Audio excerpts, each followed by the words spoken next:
we're just going to start with just stuff. I don't even have the muffin tin this year. This is how like I was not even in the Valentine mode.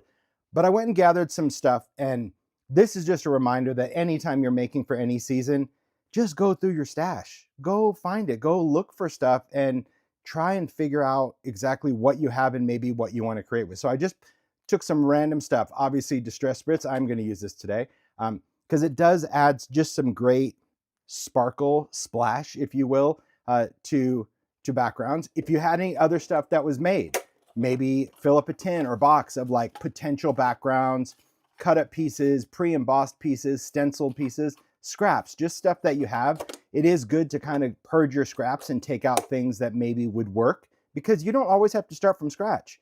I mean, if you save a lot of backgrounds or leftovers, it's pretty cool to go through those and utilize them. Obviously, stamps and stencils, go through your stamps, and there's tons. If you want to see all of the really crazy ideas, if you go back to, I think I shared it last year, where I just had a whole pile. Oh, Mario posts a link, and I'll put it in the description box of the video as well. But you can also go to timholtz.com and just type in Valentine's and you'll see the posts. But just, grab some favorites. So maybe it's, hearts, or it's going to be lace, or maybe butterflies. I like this watercolor hearts, or maybe it's going to be some backgrounds. It doesn't mean you're going to use them. If you have any of the coordinating dies, that's always great. I love that Simon Says Stamp does coordinating dies for these, but if you like to fussy cut, you can fussy cut, like this one especially, like the dies. Cool to have the trims. Stencils, I love working with stencils. Obviously, if you have any of your favorite Sizzix dies, or even embossing folders, and you can really think outside the box. Wood grain, if you're like me and you love to collect different types of wood grain, this is great for Valentine's Day. It doesn't have to be brown, it could be white, but the whole, would you be mine, that whole play on words, fun with that.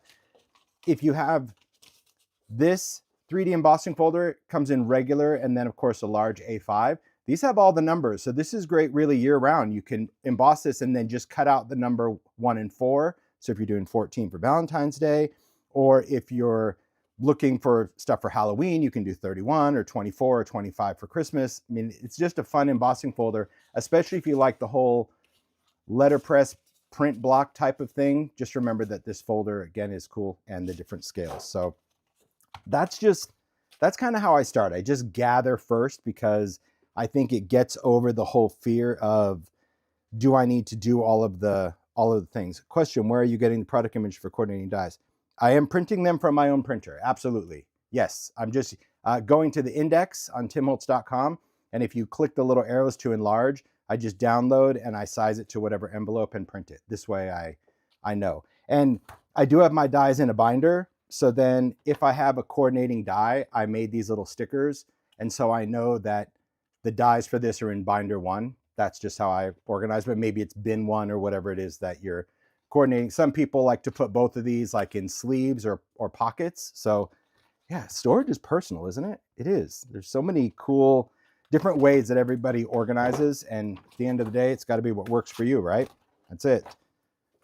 There we go. Oh, hello, Kathy. I see Kathy's here as well. Fun. Okay, so that's where I start, is just gathering stuff. It doesn't really prove to be much at this point, but it's a start, because you got to start somewhere. That's what I tell people. They're like, you have any advice? I'm like, yes. Just do something, figure it out. Okay, let me move all this stuff off to the side. I have 0 space, you guys. So it's taking me a little longer to kind of clear the deck. I'm going to put this here. There you go. Off screen. Perfect. Okay, now let's go into some previous favorites. Now, we'll start with this one. This is a make. I'm going to, if you guys don't mind, just going to zoom in just a little bit because it's kind of bugging me. There we go. Just a little bit. All right. Previous make. There's actually a tutorial for this project from start to finish. It's a Steampunk Valentine. It uses a vignette box. This is old make. Gosh, maybe 2022, not sure. But it's cool because it does light up. You don't have to light it up, but it's a fun thing. So if you're into the whole industrial or grunge vibe to it, there is really a start to finish kind of a, I guess, a class, if you will. It was never kitted or anything, but it just takes a vignette. We work with a styrofoam heart. You can pick these up really anywhere, styrofoam hearts, even craft stores, anything like that. Maybe you have some idea-ology gears, or maybe you have Sizzix dies, or any kind of dies where you can die cut gears. This is an idea-ology arrow. Foil tape sheets, these are from Ranger, and these foil tape sheets I embossed in this embossing folder. I love this Foundry embossing folder. It gives all the little rivets. We paint it, we peel this stuff off and stick it around the heart, and it just looks so legit. So if you want to learn how to do that, if you like that, it's cool. And remember, even if you're not making a vignette, these come even smaller. Like they actually come in like little 1-inch styro hearts. And if you have a styrofoam cutter, I recommend that because it's just a hot wire. You can actually slice these in half down this way, and then you'll have a flat backed tiny little hearts that you can put on cards or other elements. Obviously, if you're going to mail it, it's going to have a little bit of a bump, but the idea still plays, if you will. And if you don't want it dimensional, maybe you're just going to die cut a heart and just do it. It's really all about technique when it comes to that. So I do love the oldies, love the old ideas. Can I hand that off to you, please? Sure. Thanks, Mariam. I got no space. Otherwise, I'd put it somewhere. All right. Another one, just little ideas. If you're looking for ways to make hearts that are not the norm, I've done this faceted heart with Sizzix. This was the original die. This has been retired. And this has a really large, this size, and a smaller one. Then, of course, we did the vault. This heart is kind of in between this size. It's smaller than this one. But what's cool is that you can just die cut it out of your favorite paper, fold it up, and then you have some hearts. And I've seen just so many different makers. I know Sharon Brandon is one of them, where she's done many, many projects just using these. Because it's paper, it could be an inky background, it could be pattern paper. This just happens to be wood grain. So this is distressed wood grain cardstock that's been inked. And again, it looks like you have a wooden heart that you put on a project. But maybe this isn't your jam. But again, it's those things that are like, hey, I have that die. I'm going to make some hearts. And maybe it's going to be out of inky, cool background. Maybe you got the new palette papers and you're looking for some ideas of how to use those. This one from the vault is a perfect size because it's still, I mean, it's still pretty small. You can see like that's the heart compared to that. It's small, but it's great for smaller project, cards, little frames, things like that. Okay. So do you have a favorite Valentine's Day event? Yes. Eating candy. That would be the Valentine's season event, right? We've already been to See's Candy like twice this season. So that is my favorite Valentine event. That would be eating candy. That's true. It is true. I love it. I love candy season, Valentine, but then my favorite candy season, Easter's coming up. So that's good. This was a favorite. This is one that I remade because I loved it. It's using 2 of the side orders. It's using the letterboard. So this comes with an embossing folder and this alphabet. So you emboss black paper and it looks like that letterboard right there. Then you cut your letters. This one we cut out 3 times. So we stacked them just to give it a little bit of dimension. And then this little envelope, this came from the side order where you have that little mailer and then the little hearts too, because those are all separate dies. So you just fold this up. It's not really like a dimensional functional envelope, so you can see the seams, which I like because you can actually know that it's an envelope. And then you just stick the little hearts out there. That was a cute idea. So this was Valentine's last year. So we kind of talked through that. That's a fun one. This was another one. Really loved this one. This is a side order. If you're doing gift cards or you know a coffee lover, this was inspired by Pete Hughes, and I talked about this. He's from Sizzix in the UK. But I love how he used the embossing folder that comes with it, emboss colored cardstock, cut it in weird little shapes, put it on. There's some Spritz. So see how Spritz is really cool? And some people love or hate Spritz. I happen to love it for what it's for. I love that you can spritz it on, and because it's mica, sometimes it kind of has that brown look, which you can see depending on your color. This is a vintage color. I think this might be saltwater taffy. And then when the light hits it, you just get that beautiful splattering. So I like that you can still see it, but when the light hits it, it actually gives it that shimmer. And then of course, the little coffee cup that's in there. It's great fun. Then I just took the heart from that mug and I put that on there with a little glossy accents, but cute. So if you're doing gift cards, it's a great way to give a Valentine gift card. Anything every day could be made into Valentine's just by color palette and including a heart or 2, right? This was another fun make. So this was, of course, getting another, I'll put this over here, another Sizzix die.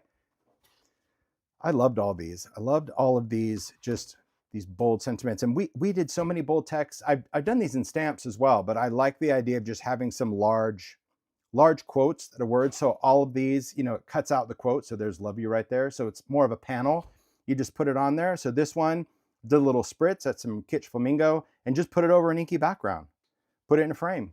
Little inexpensive frame. So it's a plastic frame. You can pick up frames. You can find them online. You can find them from dollar store, craft store, wherever. Just find frames. And always have some frames handy. I recommend that. Like the cheaper the better, because you can take out the glass and just off you go. And that's just a great little gift. It's the Idea-ology Salvaged Hearts. We'll talk more about those today as well. So some other favorites, again, just taking out your dies and just reminding you that, and the reason I'm doing this is honestly, since, I'm going to say like since the end of January, I saw so many people going, oh gosh, there's no Valentine inspiration. I need inspiration. I'm like, are you serious? Just Google. Google is your friend. And you'll find all this inspiration there, from not just myself, but from so many makers. This was another one that I absolutely loved. It was just great fun that I did last Valentine's Day. It uses a lot of favorites. This Pennant stamp set that has coordinating dies. So there's the coordinating dies for the stamp set. I love that you have words, but then I put little sentiments that go with it. You know, thanks for being you, thanks for all you do, or it can just be thanks. Brave, never give up, brave, you are enough. You know, you can mix and match these, but I definitely love the different typography and just the vibe of these. Then for this card, because I wanted to go old school, that little notebook paper. If you love notebook paper, maybe you're looking for notebook paper that you can stamp for maybe the mini clipboard. Well, this is a great stamp set. This is composition and lined, 332, just stamped in tumbled glass. So you get that perfect little old school paper. Great stamp that you can use all the time. If you like to write, it's even great for journaling lines. So I do love that. And then if you like messy, we're going old school. Look, this is even starting to just get so funky. This is set 028, Spills and Splatters. This is, I love it. This is when, you know, I had like very minimal ideas for stamps where I'm like, I don't even know if I can think of three things. I remember when you sent that in. Yeah, I was Oh my gosh. yeah, it's like, what is this? I'm like, this is like my go-to because I love coffee rings. And I understand people go, oh, come on, you could take a lid or a circle and make them. Yeah. Or you can have a stamp and they look like this good every time with the appropriate amount of splatters. Or you can just have a splatter and splatter it. So that's how I did this card. Then I made a bunch of pennants when I did this. This was where you're actually cutting thin felt. And again, this is in the Valentine 2025 live where I talk about the kind of felt, where you get it. I did stitch right through the end of the pennant, but see, you can take, you're making a bunch of different pennants out of different colors, you have them ready. So if you're making them, you just make a bunch of them, make different colors for love you or happy for birthday or thanks. I did lucky. And then this was great for St. Patrick's. And you can follow the same theme, like for the card, it was the same background, but then I love that little clover. So I stamped that because I think that made it just more, you know, St. Patrick's vibe. Very cool, right? So just fun reminders. So I enjoyed going through this and I was like, oh, cool. Yeah. Made another pennant, took out the sewing machine because I needed to make a red one because, well, I just wanted to match. So a lot of stuff. Okay. Thanks, Mario. Sure. I'm just handing it off. I'm clearing off my table and it feels good. It feels good. All right. This is another favorite. I love this stamp set. This is CMS 482. This is Curiosity Shop. And what's cool about this set, besides that, you know, I love the pointy fingers and the hats and the mustache. There's where I got the clover. Has an epic typewriter with a little sheet of paper that fits coming out of the typewriter. It's got great little sentiments that you can use year round for a birthday or just a note thinking of you, love you for Valentine's Day, lucky day, stay curious. But you can also use any other small sentiments that, excuse me, will fit in here. Okay, there's different light bulbs. Then there's this number strip. Now this number strip is a stamp. It's all one stamp. So you could stamp it, you can emboss it in gold, do whatever, but there you go. There's your 14, your 31, your 24, your 25. You can use it for anniversaries, birthdays, and yes, there is a 0. Now, some people have cut up their stamp. If that's you and you only plan to stamp, okay, that's fine. But if you don't and you have the coordinating dies, there is a coordinating die that cuts the whole thing exactly how it is on the stamp. So it's 1 through 8. So I would recommend that. But what's fun about this is I paired this set with this embossing folder. This is the 3D typewriter one. And this was the card. I got to remake this one too. See, it's got a little thinger, a little wobbler. You know I love a good wobbler. But it was just embossed with white cardstock. And again, I go through more detail, but did love you. You see that little paper it's actually slides right behind that. Isn't that great? So you can actually fit it in, you can curl it, you can ink it. But this was just keeping simple black and white. And, you know, you find little heart gems. I found those at the craft store, little sparkly ones, or you can die cut things. So yeah, you're right, Joy. Wobble wobble. I do love that. But here's the thing. I was just making, and as I was making this, remaking this one, I should say, I was inspired because I had the stamps out. I was just looking at stuff and I'm like, oh, you know what? I'm going to make another one. So I made a background and I created this card from the same set. All I did was create a quick little background with some Kitsch Flamingo, just splashed some little ink, did a little ink blend there. There's the light bulb, because I do love the light bulb. Coordinating die, thinking of you. So see, it's just a great thinking of you, because Valentine's Day is all about sharing the love. Doesn't have to be romance. It could be just love. So the people you love, friend, neighbor, whoever, it's just a great way to send a little bit of love. The background, because of the whole light bulb thing, I loved using this 3D circuit because I just thought that that gave it such a cool electrical vibe. And yes, you know, touch the bulb, it lights up. Boom. So you know how I love Pear Blossom Press, those little lights. This is just a one-touch light. It's just put right in there. So how cute is that? That lights up so good. It's beautiful. And you could be like, you light up my life, whatever you want. And there again, another one of those little blings. And I even noticed, like when I was doing this at the filament, it looks like a little heart on this one. I think that was the whole inspiration when I saw it, and it just so happened that it worked. So often getting stuff out that you've used for other things, it just allows you to reimagine it a little bit different. Yeah, who doesn't want that? Cool. And this could be used, again, the idea, it doesn't even have to be for Valentine's Day. It could be for a birthday. It could be whatever color you want to create with, or whatever theme you want. You can totally industrialize this with metallic and make the steampunk with gears. It's all about ideas. And so I always say too, like if you're watching lives and you look at these things, even though the videos are time-stamped, where if you went back to say the 2025 Valentine, you can actually click the description box of the video in YouTube. It'll bring a drop-down menu and you can click typewriter card and it will take you right to that part of the video.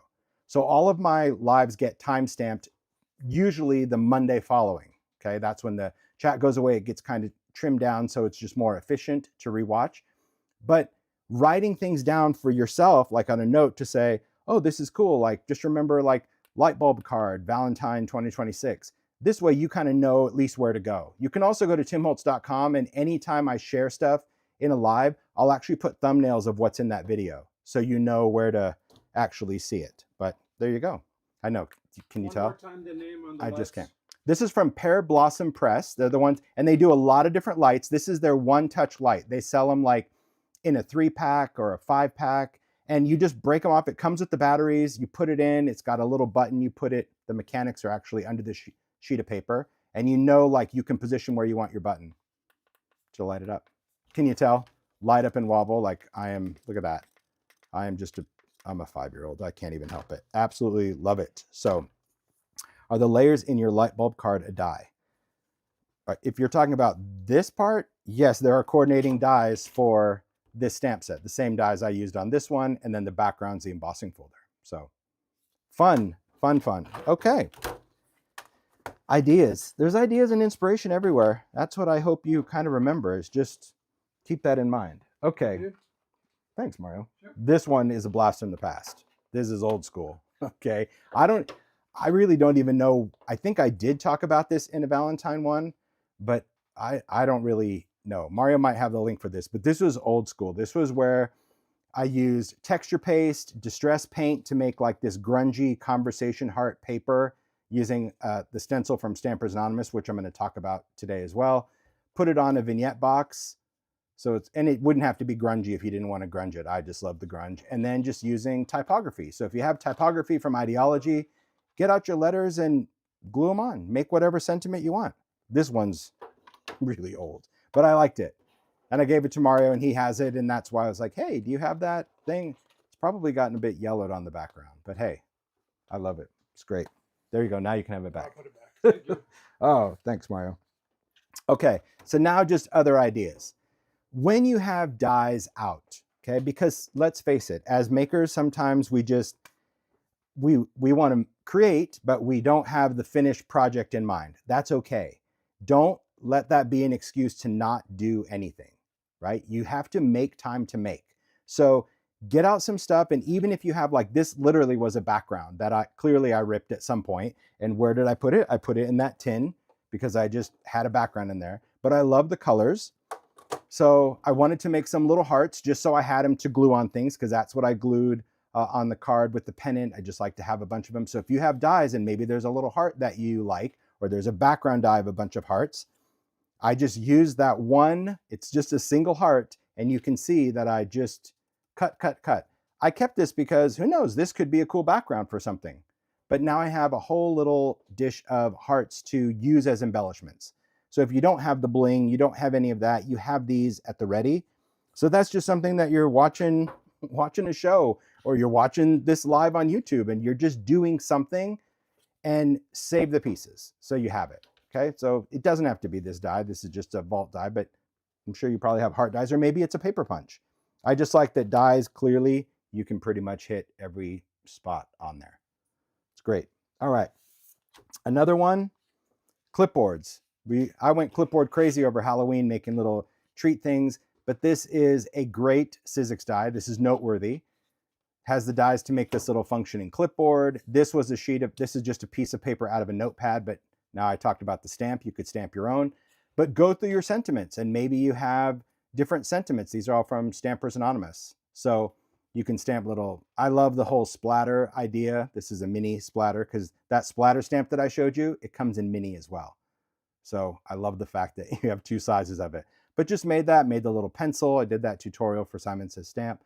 But again, if you liked an idea at some point in your creative making and you bought the stuff for it, and now say you bought this for Halloween, get it out, make it usable. It's like out of sight is out of mind. So go ahead and just create. That to me is super important when it comes to using your stuff to make. Speaking of using your stuff to make, would you think that these could be Valentines? I think so. This is a matchbox. I do love this little matchbox. This creates like a functioning sliding matchbox. And I love this little atomic set that's got that retro TV. How cute is that, just to hold candy? So you can make a little candy box. So you slide it out, conversation hearts in there, or maybe you want to put like little red hots. But if you take a matchbox and you take the TV, and I talked about this, I think, when we launched this die, how to make a little stand-up TV. The TV fits the matchbox.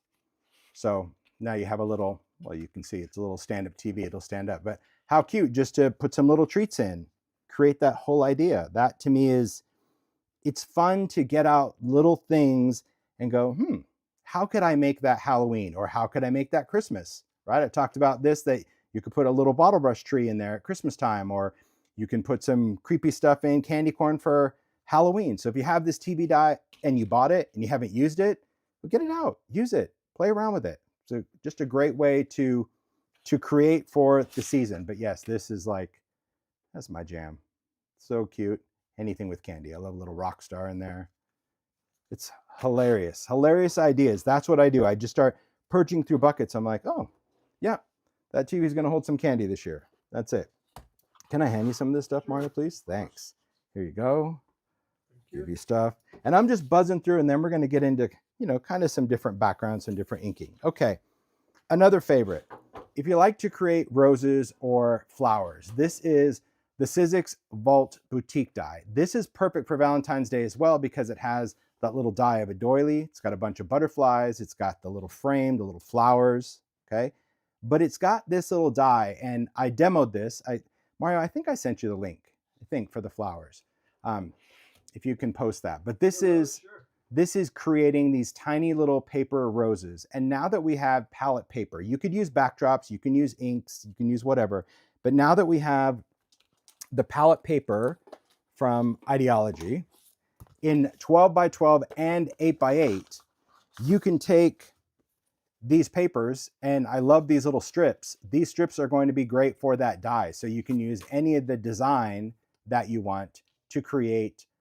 So there's no ink involved in this as far as the color. All the color that you see is all from different pattern papers. So whether that's backdrops or, because sometimes you get pattern paper and you're like, I don't know what to do with it. Something like this is great. And you could just ink the edge. I think I used frayed burlap on this, but you could do pumice stone or hickory smoke, just a little a little ink after you assemble the rose, but I show how to create those, and it's really, really simple. But again, I remind you because out of sight, out of mind. All this inspiration came to me because I just went on my own website and just typed in Valentine's Day and started looking at other things that I had and did. And I'm like, oh yeah, that's a great idea.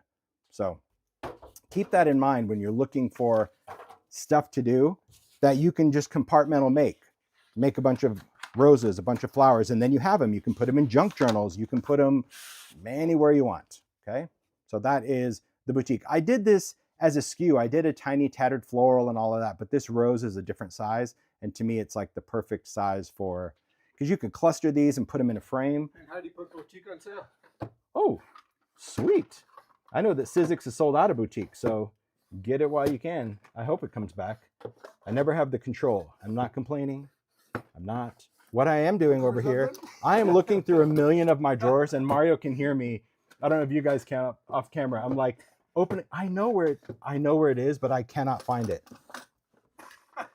He's cracking up. Okay, because I have all sorts of things. I have frames. So that's a little frame. Oh, here they are. Is it this? Oh, that'll work too. I was just looking for frames because I've done a lot of frames. Like this is a resin frame I did for Idea-ology. There's little metal frames that I've done for Idea-ology, right? These are Baroque frames. These are decor frames, and these are much smaller. But the idea is because a lot of times people go, oh gosh, well, what do you do with flowers? Okay, you've made them. Congratulations. Now what? Well, a card front. You have a card, you did whatever you wanted to do. Great. Take a frame. Maybe you just want to do a small frame and you want to just put a single flower in there. Great. Maybe you have a larger frame and you want to put a couple of flowers in there, and maybe you have some butterflies coming out. So whether you have a frame die or a frame stamp or frame embellishments, right? This one's even bigger. This is something really perfect to do, again, on the front of a journal, or maybe you're going to do it on a canvas, or you want to put it inside a vignette. But frames are a great way that you can cluster flowers if you like a lot of different little florals and things. And you could fill it in with different greeneries and all sorts of things. Anyway, that's what I was digging for. Thanks, Mario. I found it. Here you go. Thanks. Yeah. All right. In my studio, I kind of have, I know-ish where stuff is. I'll get there somehow, but I'm not a labeler. I'm not a labeler. Because to me, it's like, here's my thing. Not filed this under, you didn't ask, and you probably don't care. But for my creative approach, I feel that if I don't have things labeled, it makes me, but I know where it is. So I'm not saying like, it's a scavenger hunt. But I like to just say, go to my embellishments as I'm looking for something in particular, and I end up finding other things. Are you guys like that? Where you think, oh, okay, I'm going to do this. But then along the way, you're like, oh, that's a good idea instead. And you totally change it. Well, that's me. That's how I do it. Okay. We're going to talk about these. We're going to talk about Salvaged Hearts because this is a favorite embellishment for Valentine's Day. These are from Idea-ology. These are resin, plastic, and they come molded, and they already have these little kind of carved out notches, but they're thin. So they're thin and flat. And they're super lightweight. So they could easily go on a card or other projects. And they come in different shapes and sizes. This is how they come, but you can do so many different things when it comes to how you create with these things. Okay, so I just want to kind of take you through and then show you a new way, because we've done a lot of these last year for Valentine's Day 2025. So again, Mario, if you don't mind putting that link back up, because I demoed how this is done, actually demo from start to finish. It all started with these Salvaged Hearts. So the first ones, this is using distress paint. And to me, it makes it look like carved wood. Okay, it isn't. It's still that same piece of plastic, but this is distress paint where you put on there a little sanding, and then we use distress crayon in walnut stain, a little brush to kind of work that in and clean it off. So the paints that I used, again, this is all on the website, like on the blog post for Valentine's Day. There's a photo to show exactly the supplies, but the demo is in there of how these are created. And I love these because, again, at the ready, they just look like old wooden painted hearts. Very cool.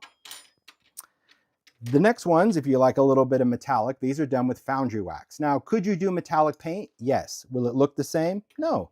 But if you really like the idea of a leafing metallic, where it looks like they've been gold leafed or silver leafed, I highly recommend Foundry Wax. This is a fluid wax. Again, I demoed this. You paint it on, you have to heat it with a heat tool to actually gild it. But the metallic finish is so reflective. I love, you can still scratch it and sand it, but it looks like they have been leafed with leafing. I love the whole gilded look, but use what you have. If you only have metallic paint, try it. You might like it, but same rules apply. Sand it, scuff it after you do it, and then use a little bit of walnut stain, distress crayon. That is the color of choice. Use whatever you have, but that's my favorite, brown in the crayon, and then you grunge it up. These, very cool enameled hearts. So this reminds me of like old enameled signs or like little pitted enameled pieces. It gives that great shine. Those fab. I love these. These are probably, this is my favorite. Well, until this year, but these are my favorite because I love the color. I love the texture, that little pitted look. But these are also easy to do. And again, I demoed this last year so you can watch the demo. But essentially we take a heart, you paint collage medium on it, and you cover it with distress embossing glaze. This is a translucent embossing powder while the glue is wet, and you let it dry. So in other words, because if you try to use embossing ink and heat it, everything would just wipe off because embossing ink is greasy and it won't bond to this. So we're essentially gluing the dry powder to this. And then once it dries, we kind of scuff off some of the extra powder before we heat it. And then you heat emboss it, just like you would be embossing on a card. These won't melt. They can withstand heat. That's what creates that little pitted look. And to create the grunge, well, we go back to the good old standby of distress crayon, and then you wipe it off. But yeah, so these have to me, it has a completely different vibe to the wood ones because these really look like wood and these look like, well, enamel. Those look like metal. So I love the idea. But then as I was getting these out, I'm like, oh, what else could I do with Salvaged Hearts? Like there's got to be a way that I can create something different. And well, let's face it, if you were around creating last holiday season and rock candy came into play, rock candy could have just changed the whole way you craft because it did for many. And rock candy, this is the standard rock candy, so you may already have it in a jar. We just did it in these cool little bottles, and we also release Chunky. Now, both of these have been retired for the year. They'll come back this year in the season, but I know many retailers still have stock of both of these, especially the Chunky, because this is only made around the holidays. But what I like to do, and I've talked before, is because I've gone through so much glitter, I kept one of the empty jars, used my label maker, and said mixture. And I just do like a 50-50 blend-ish. You know, it's essentially where when I was using the glitter, anytime I had scraps, I started filling a bottle with scraps instead of putting it back in, because sometimes I have little speckly flecklies that can contaminate the glitter. So I was just putting it in another container and mixing both sizes. And then I'm like, oh, hey, I like this. I actually love the mixture better. So this year I used the mixture, used alcohol ink. We're going to demo this one. And I created these like sugary agates where they kind of look candied, but they also just look like agates with that little marbly color in the background and that sparkle. But aren't these great? They do. They're like yummy. They're just yummy. And I love the coloration. Now, you could add glitter, of course, to any, like you could do this to the painted technique, but these aren't grunged in any way. It's the alcohol ink that's giving it all of the color variation. So I figured I'd demo that. I do. It looks like, I couldn't tell, like, is it crystal agates? Yes. But of course, you know, my brain of the 5-year-old, I'm like, but that's candy. And if I didn't know better, I would want to eat them, but don't eat them. Okay, let's demo that. I'm gonna move some stuff out of the way. We get into it. Okay, nope, I'm good, thanks. Just gonna put my glass mat there because my little video background does not like ink of any kind, which we already know. How'd we do? Left corner down a little bit. Okie dokie. We're good. Okay, so for these little guys, these little crystally hearts, I think I'm good. Again, I hope you guys don't mind. I'm gonna just go in a little bit more.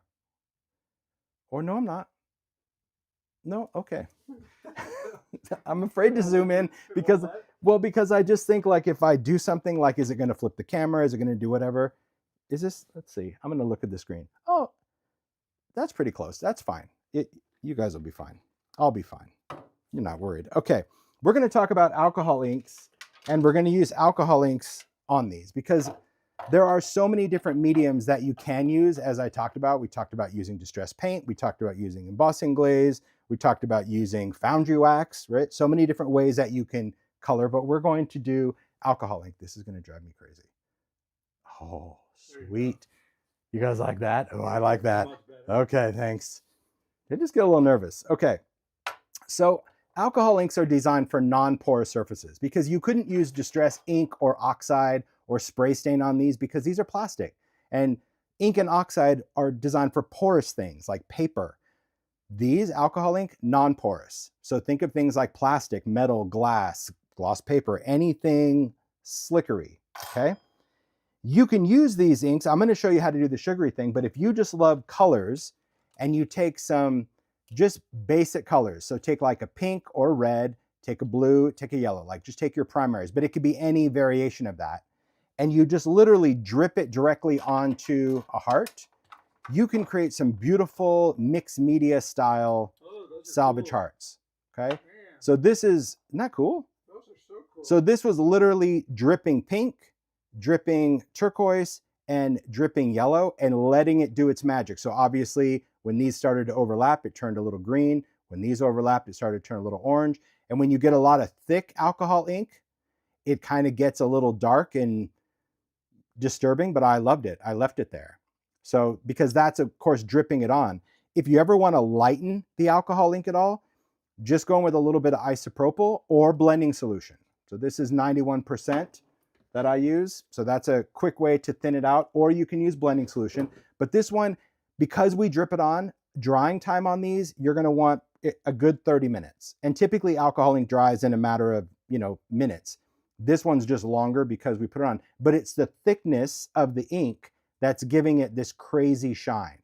Because you can see these are already resin, but they don't have as much shine as this. Is because alcohol ink contains resin that when you use it, it actually becomes really shiny. So it's pretty cool. But we're not doing that because that's just dripping and waiting for the ink to dry because the colors blend as it dries. We're going to focus on the candies. The candies as we go. Okay, so for the candies, anytime I work on the hearts, I like to just use a craft stick because I don't want to have to hold on to this while I'm, whatever technique I'm doing, because I don't want to actually grab onto the edges. So I'll take a popsicle stick and then just some red line tape, okay? Red line tape is good. Not only is it going to be strong, but it's also heat stable. So if you're doing things like foundry wax or you're drying paint or anything like that, then to me, that's going to be the important thing. All right, there we go. Just take a little bit of red line tape, cut off a little piece of it. And I use a fresh piece for every heart that I'm going to do. Like that's what I try to do. And you can see they're the same stick. So you put that on, you peel this off. If you can, I can. I just have to bend the tape. I'm not really worried about the ends. Come on. There we go. That's what happens when you trim your nails right before live, so you can look all manicured and then nothing functions anymore. I'm getting a pick right now. That's what happens. Yeah, the simplest thing. There we go. So you take off the little baloney part of the tape. Then you're going to take the heart and you're going to press that down. Okay, just so you have something to hold. Well, let's do a couple. Hopefully it won't take me that long to get the tape on the other one. All right. Do you sand the heart before using the inks? No, I'm not going to sand it. Not at all. I didn't sand it for any of the techniques. It just goes directly on. Could you? I suppose, but that's going to change the texture from smooth to probably scratchy. But if you're going for that, you can. But you don't need to. Okay. There you have it. Pre-sanded popsicle sticks. He is correct. I have issues with popsicle sticks at all. Yeah.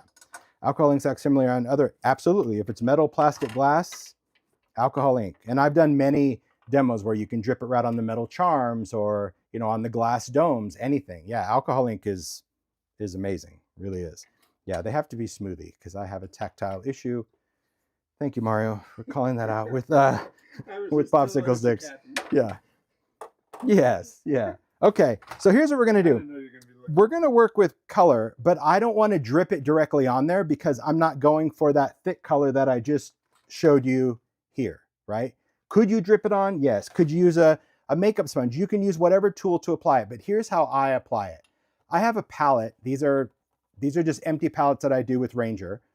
And I have them for crayons, I have them for pencils, I have them for re-inkers. It's just an empty palette. This one is my alcohol ink palette.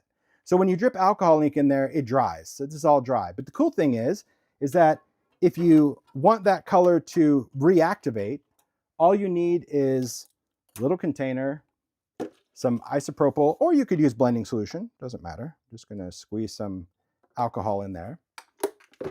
And this dry alcohol ink will work like a watercolor palette, right? So the same way water reactivates watercolor, because those are water reactive, these are solvent reactive. Alcohol ink is a solvent. It is flammable, you work in a well-ventilated area, all of those things, but it's alcohol that reactivates the ink. So I can just take, if I were to take a brush, it's just a clean, dry brush, and I went into pink and I paint it on, nothing happens because this is dry and this is dry. But if I dip my brush in a solvent like alcohol or blending solution, and now I go into that palette, that's going to pick up color, and now I have color. Make sense?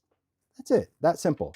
So what we're going to do is, because I like to start with a color, I could work directly from this, but if I know I'm going to work with a color, like in this case pink, I'll take whatever pink. This happens to be Cosmopolitan.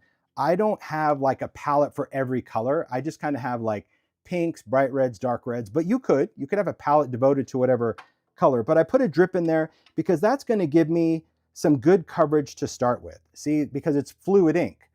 So I'm not really like diluting it in the alcohol, because the alcohol does dilute color. When you add ISO, don't think like, oh, it's an extender. It's a diluter. The same way, well, when you add water to watercolor, the more water you add, the lighter those colors get, right? So I'm just using a brush and just going around it. I'm not, see, the alcohol ink does its own thing. I'm just painting it on. I'm not trying to dab it or do anything crazy. It's just how alcohol inks work. They react and they spread as they dry, and that's what's creating that agate. It's really like, it's simple. It's kind of a duh technique, but the results are pretty impressive. So, and you can touch it. Keep in mind that alcohol reacts alcohol. So like, even though this area is dry, if I went in with another color and I just touched it on there, see, it's going to reactivate. So you could over ink it. And if that's the case, that you just keep going. And if you don't like it, you can just put some isopropyl on here and wipe everything off and start again. But I wouldn't get in your own head. Like even that little blemishy thing, because we're going to glitter it, to me, the more imperfections, the more variation in tone, the better. All right, so that one's pink. Let's do a red one. So if you were changing colors, you would clean your brush in that same ISO, but I didn't have to because I was going from pink to red, but you get the gist. If I was going to go to blue, for example, I would just clean my brush in ISO. Okay, now I'm going to take a little bit. This is crimson, so I'm going to probably put it in the dark red thing. And I'm only doing like one drop, not a squeeze, literally one drop of ink is in that palette, because that ink also is reactivating whatever's in there. So there's plenty of color. So your alcohol palette is like indefinite. That's the whole thing. You use it again and again because one bit of ink is going to reactivate the next. Ooh, look at that crimson. Yummy. All right. So that's like a deep red. So if I want to lighten it up, maybe I want to get some different tone, I can put my brush in some ISO and go into this kind of brighter red, mix it around, just get some on my brush, and then see how I'm able to create that light spot. See that? Wow, that's cool. It's so simple. So a lot of times I'll use a color to lighten versus just ISO. Because if you just go in with, say, like a clean brush with isopropyl, you could wipe off all the color that you're doing. So a little bit of color. See how I can just lighten that? Wherever you want. Just move that. Yeah, let it do its thing. Okay. Done. Like, it's so easy, right? That red reminds me of candy apple red. Yes, it does. It's so beautiful. I do love candy apple. All right. You know, but you see what I mean? Like, you could keep going and going and going. Like, I want to do a teal one. I want to do a blue one. I'm gonna. That's it. I got a stick. I'll do one more. Why not? That to me is so, so good. Yeah, usually, now that we're talking, there's a whole stick theory thing. I've had this issue since I was a child. I never ate a popsicle in my life, or a fudgesicle or anything on a stick. It's absolutely disgusting to me. It's just like a gag reflex, I guess. A lot of people do. I mean, they were talking about it in the chat. Like it's just, it's a tactile thing. I can't explain it and I can't overcome it, and I'm not going to try anymore. I'm too old for that. But like I found ways around it. So if you have popsicle sticks and someone can sand them or seal it with collage medium, that's good. But I need wood because if you heat it, they have plastic ones. I have acrylic ones actually. Sure. You want to grab them? There, I think it's in like the third drawer of that glass right there. But I found acrylic popsicle sticks that I use any other time I'm inking or drawing. Third. There you go. See them in that bag right there? Yeah. Because so that's what I use. Like if I'm not using heat, that's what I paint. Not even a corn dog. Absolutely not. Corn dog has to be off the stick. Like I won't even hold the stick. I won't even wrap a napkin around the stick. If I know the stick is within its vicinity, it's awful. So like if we get a corn dog, like the stick is removed and then I will eat it. But I can't be the one to remove the stick because it'll gross me out. Because then I'll think that the food has splinters in it. I'm telling you, it's mental. I get it. Anyway, here's my acrylic popsicle sticks. Aren't they cool? I don't even know where I picked them up, but when I saw them, I was like, heck yeah. So this is what I use for 90% of the time that I need to hold something to paint. So it's so cool. But yeah, I love corn dogs. I love paper sticks. They don't bother me. Metal skewers, fine. But a kebab on a wood skewer, denied. Anyway, now you know. There we go. Great combo. Okay, so here I'm going to take a light teal color, and let's see, what do I want to keep it light. So see, I could go here, but that could be a little green. So this to me is a little bit lighter blue. So I'm going to go there. I'm just going to put a drop of that color in there. See, it doesn't really matter on your palette. Okay. A wooden toothpick, that doesn't bother me. I don't know. I think because they're sanded, like a toothpick is smooth. But if I see someone with a toothpick in their mouth, I have to leave. Meaning like I can't look at them. Like if I was having a conversation and you put one in your mouth, like I would just politely leave. You know, or, you know, if we're friends, I'd be like, you need to take that thing out of your mouth. Okay. Crazy what we talk about. All right. So I'm just going to go in because I added that drip of ink. Let's see how much color. Ooh, that's going to be pretty. And maybe I do want to pick up something a little. See, because once you have solvent on your brush, you see how I can just go into any dry part and just pick it up. So, but I want a little bit punchier. I mean, this is a very light color. This is aqua. So there you go. But hey, I've adapted because I do love a club sandwich. But man, I'd much rather prefer like the plastic sword than the, you know, they put that toothpick in. I just sit there, and if I eat with my friends, I've been like, I see Joy's in the chat. She remembers like someone will just reach over and take it out. We don't make a big deal, but it'll sit there the whole entire meal until that happens. Look at that. Isn't that cool? See how just painting it on the ink, the ink is what does the magic. That's the cool thing about alcohol ink. I absolutely love that. So, all right. So we've got our inked Salvaged Hearts. They could be, again, whatever color. And like I said, if you have your palette, you may not even need to get out the bottles. You might just have enough ink in there that you go in with a solvent brush and go for it. So there you have it. All right. Always great. I have a whole, would you mind, Mara? See, you're hanging right there. Sure. In that top drawer right there. If you just pull out that third top drawer, I'll just, like, now that we're talking palettes, hey, we're all friends here. It's good. Yeah, if you pull that out, there's all the palettes in the back. There's a whole stack of them. Yeah, I'm the same with microfiber. Depends on what it is, but I have learned, yeah, thank you. Is there any more? Okay, so here's one that's got like re-inker that I think, let's see what this is. Oh no, you know what this is? This is mica stain. So the distressed mica stains, you know, that come in the spray bottles, I just dripped in mica stain. So now I have a watercolor palette for pearlescent inks. So it just sits in there. And even though this is dry, you see it doesn't dry completely. It's still shiny. This has probably been in here for, gosh, a year and a half at least, whatever. A wet brush, and you go in just with water. I'll take another brush, just show you. Like, it's very cool. Like palettes to me it's a great, I mean, I don't want to say investment because they're not expensive. They're incredibly cheap. But you can this one's just a brush with water and you could pick up a color because it's water reactive. And now I have pearlescent watercolor, but it's the mica stain that you bought for Halloween or Christmas. But now it becomes a watercolor. So you don't need pearlescent watercolors. Make sense? Because see, works just, and it will just continue to blend with water. So it's about utilizing your products in many different ways. You can do re-inkers, you can do spritz. We talked about, this is distressed crayons. See, I did not get to label the tops. I need to get to that. This is distressed crayon. You know, crayons that you would just scribble on stuff, but if you scribble them in there, now they're water reactive pigments. So anytime you just need to get a little pigment, maybe you're going to go through a stencil, or maybe you want to splatter, you still use it as this. You just pick up that color and now you're going to have watercolor, but it's more pigmented. So really anything that you have is usable in a palette. You just have to know if it's water-based, which 90% of the stuff you have are water-based.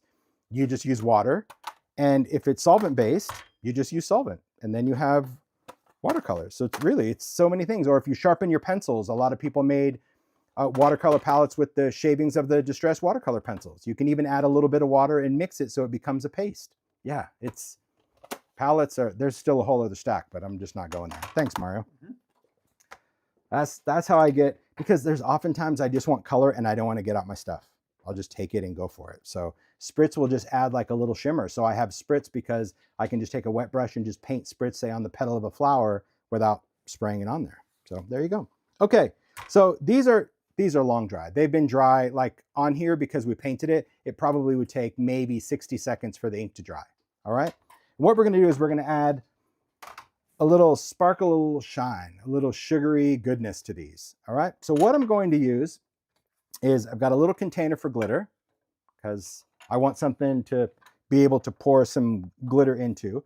I am going to use my rock candy mixture because I like the mixture. What it does is you can see that the chunky is obviously chunky. That's the big reflective areas. And the fine, the regular rock candy, because it has different particle sizes. So it's not like 1 in 1. Chunky, I think, maybe has 3. I think they each have maybe 3 particle sizes. The regular rock candy might have 4 or 5.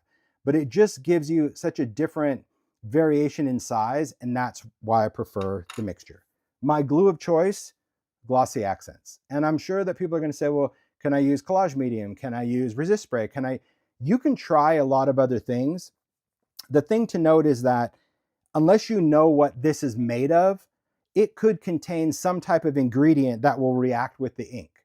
You know, there's certain glues that when you touch alcohol ink, it either moves the ink or it discolors the alcohol ink.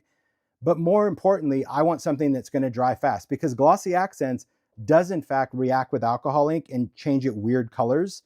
But if you use it as a glue, you can put it on and it dries so fast, it doesn't give the ink a chance to kind of move around. So this is just my glue of choice. You could try other things. That's what I'm using. Then I'm going to take a piece of, where is it? A piece of deli paper. I know where to have it. There you go. Just anything to put some glue on.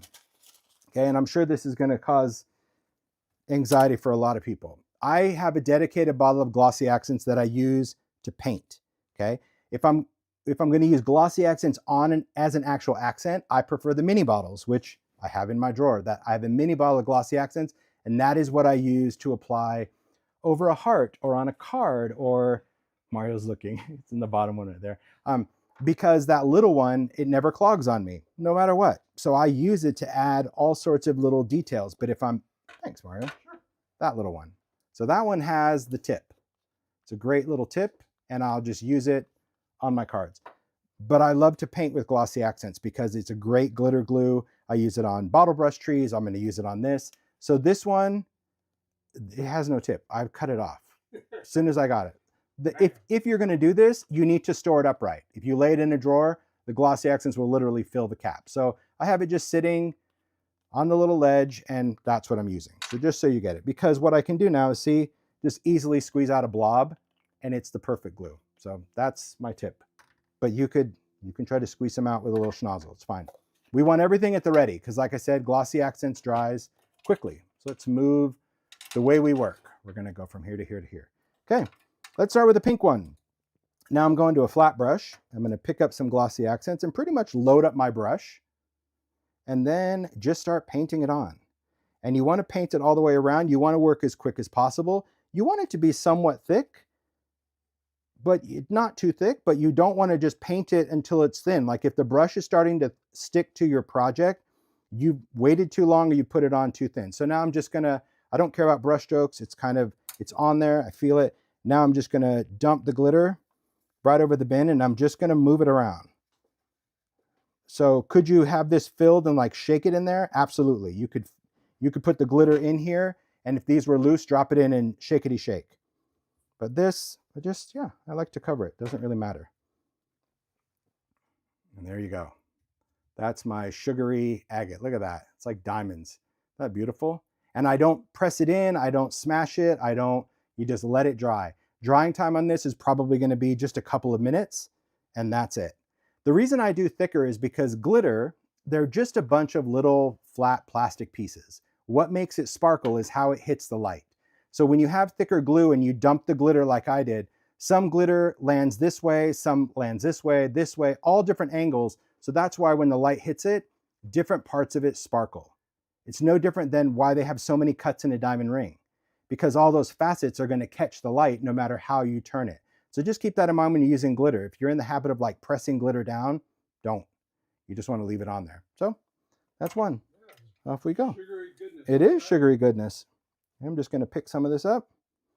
And I'll show you my glue just to show you that like it got a little pink from the last one. That's why I'm doing red last. Because if I started with I probably should have started with blue, but I didn't think about it. But yeah, if you were to start with red, you'd have, everything would be red. I'll show you. This blue one's going to be really pretty. Okay. Yummy. And I'm really generous with it because it's just going in the container, tappity tap.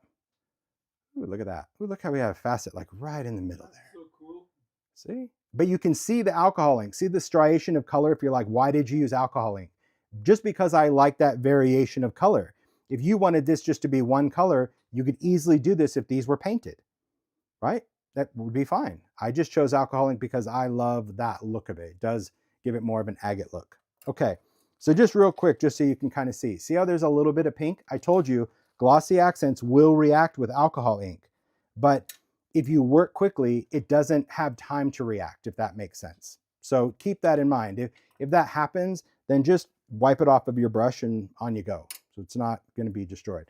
If your glitter starts to get empty, just refill it. So that's why I like this little container with a corner. So I don't need a funnel. I don't need to pour it all back in. I have enough for the next one.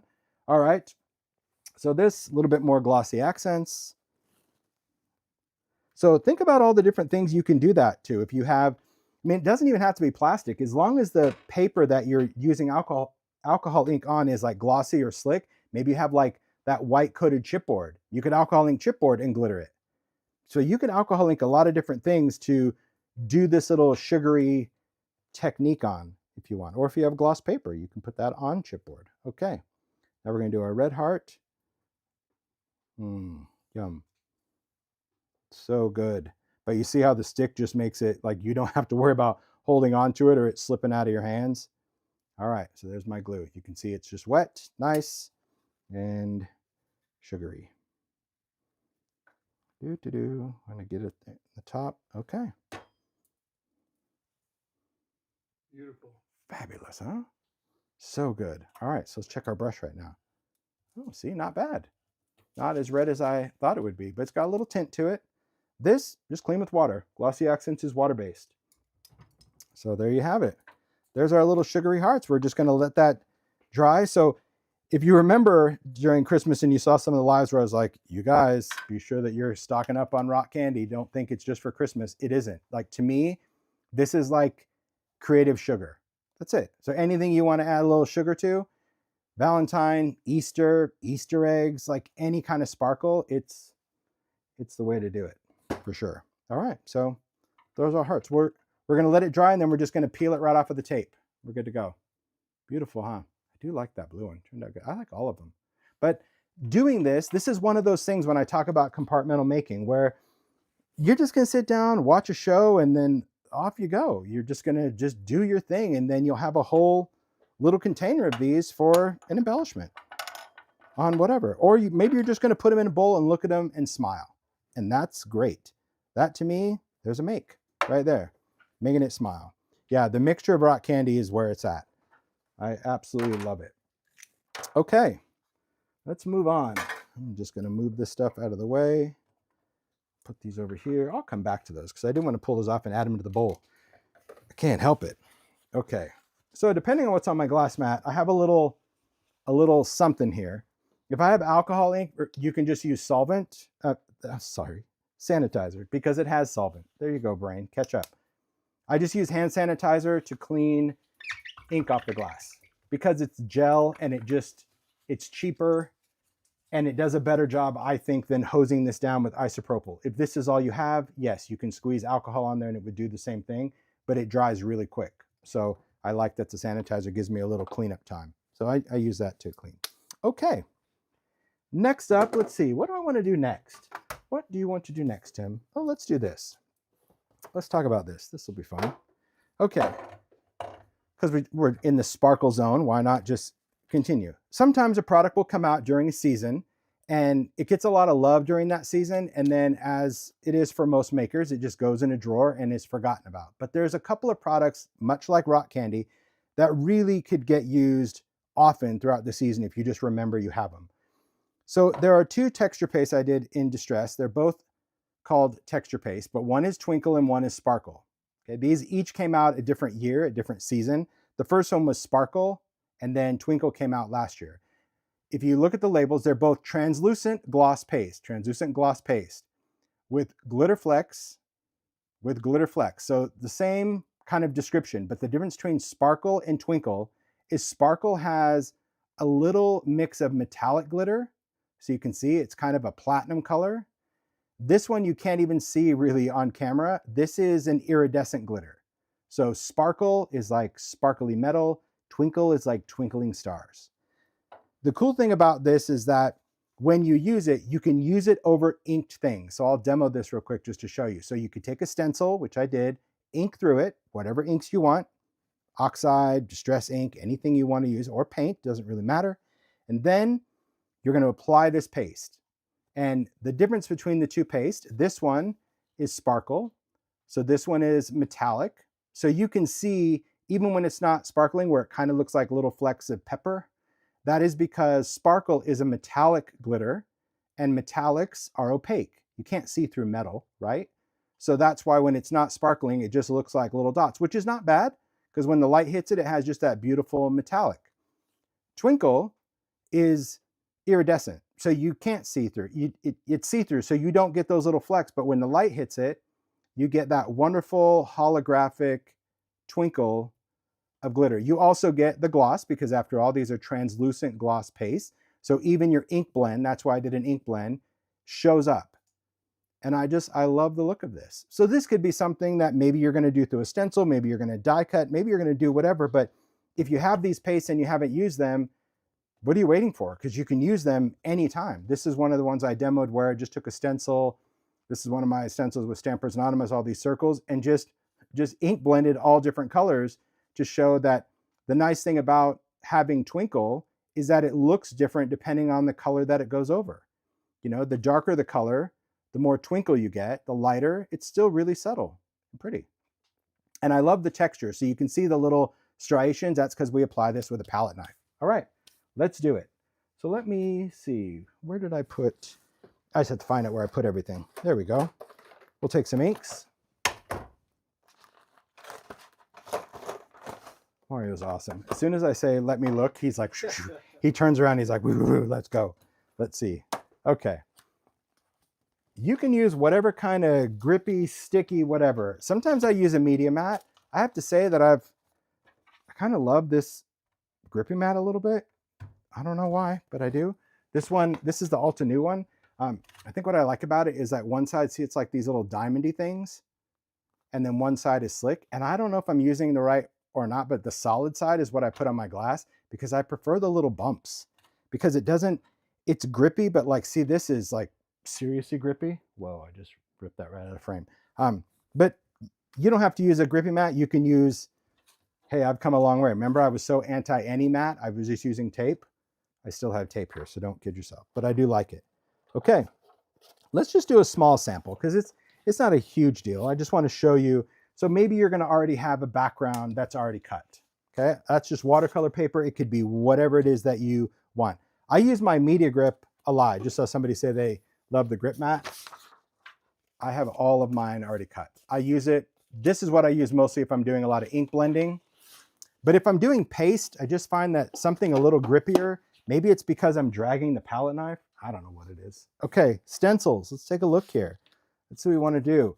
So stencils, I do stencils in different sizes, different scales. So there's regulation and there's mini, and the scale of the pattern is different as well. So if you like a design, the mini is just going to have a smaller scale of whatever that design. And most of them come in 2 sizes, not all of them. This one's really cool. We'll do an ink with that. That's a little doily. Okay, this one. So like, you know, that lace one, really nice. And we can do that too. Why don't we do that? Why don't we do a different stencil than just hearts?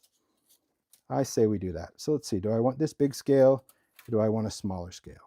I think I'm going to go smaller. All right. So let's put that down now that we went through stencils.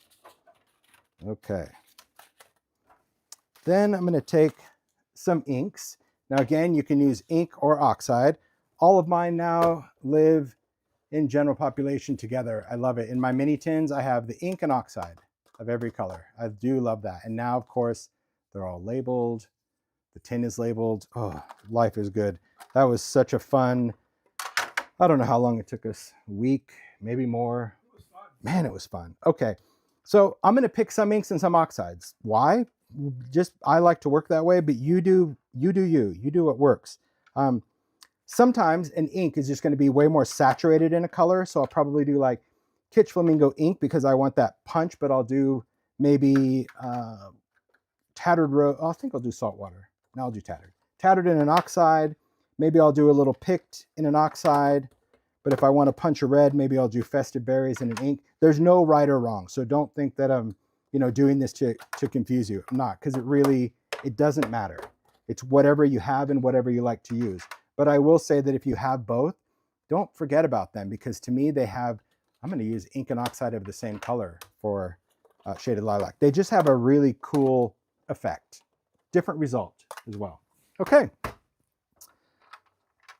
So if you have an inkstand, get out your inkstand. You have it. I don't have it handy, and that's okay. I'm just going to do this really quick. It's not so much about the inking.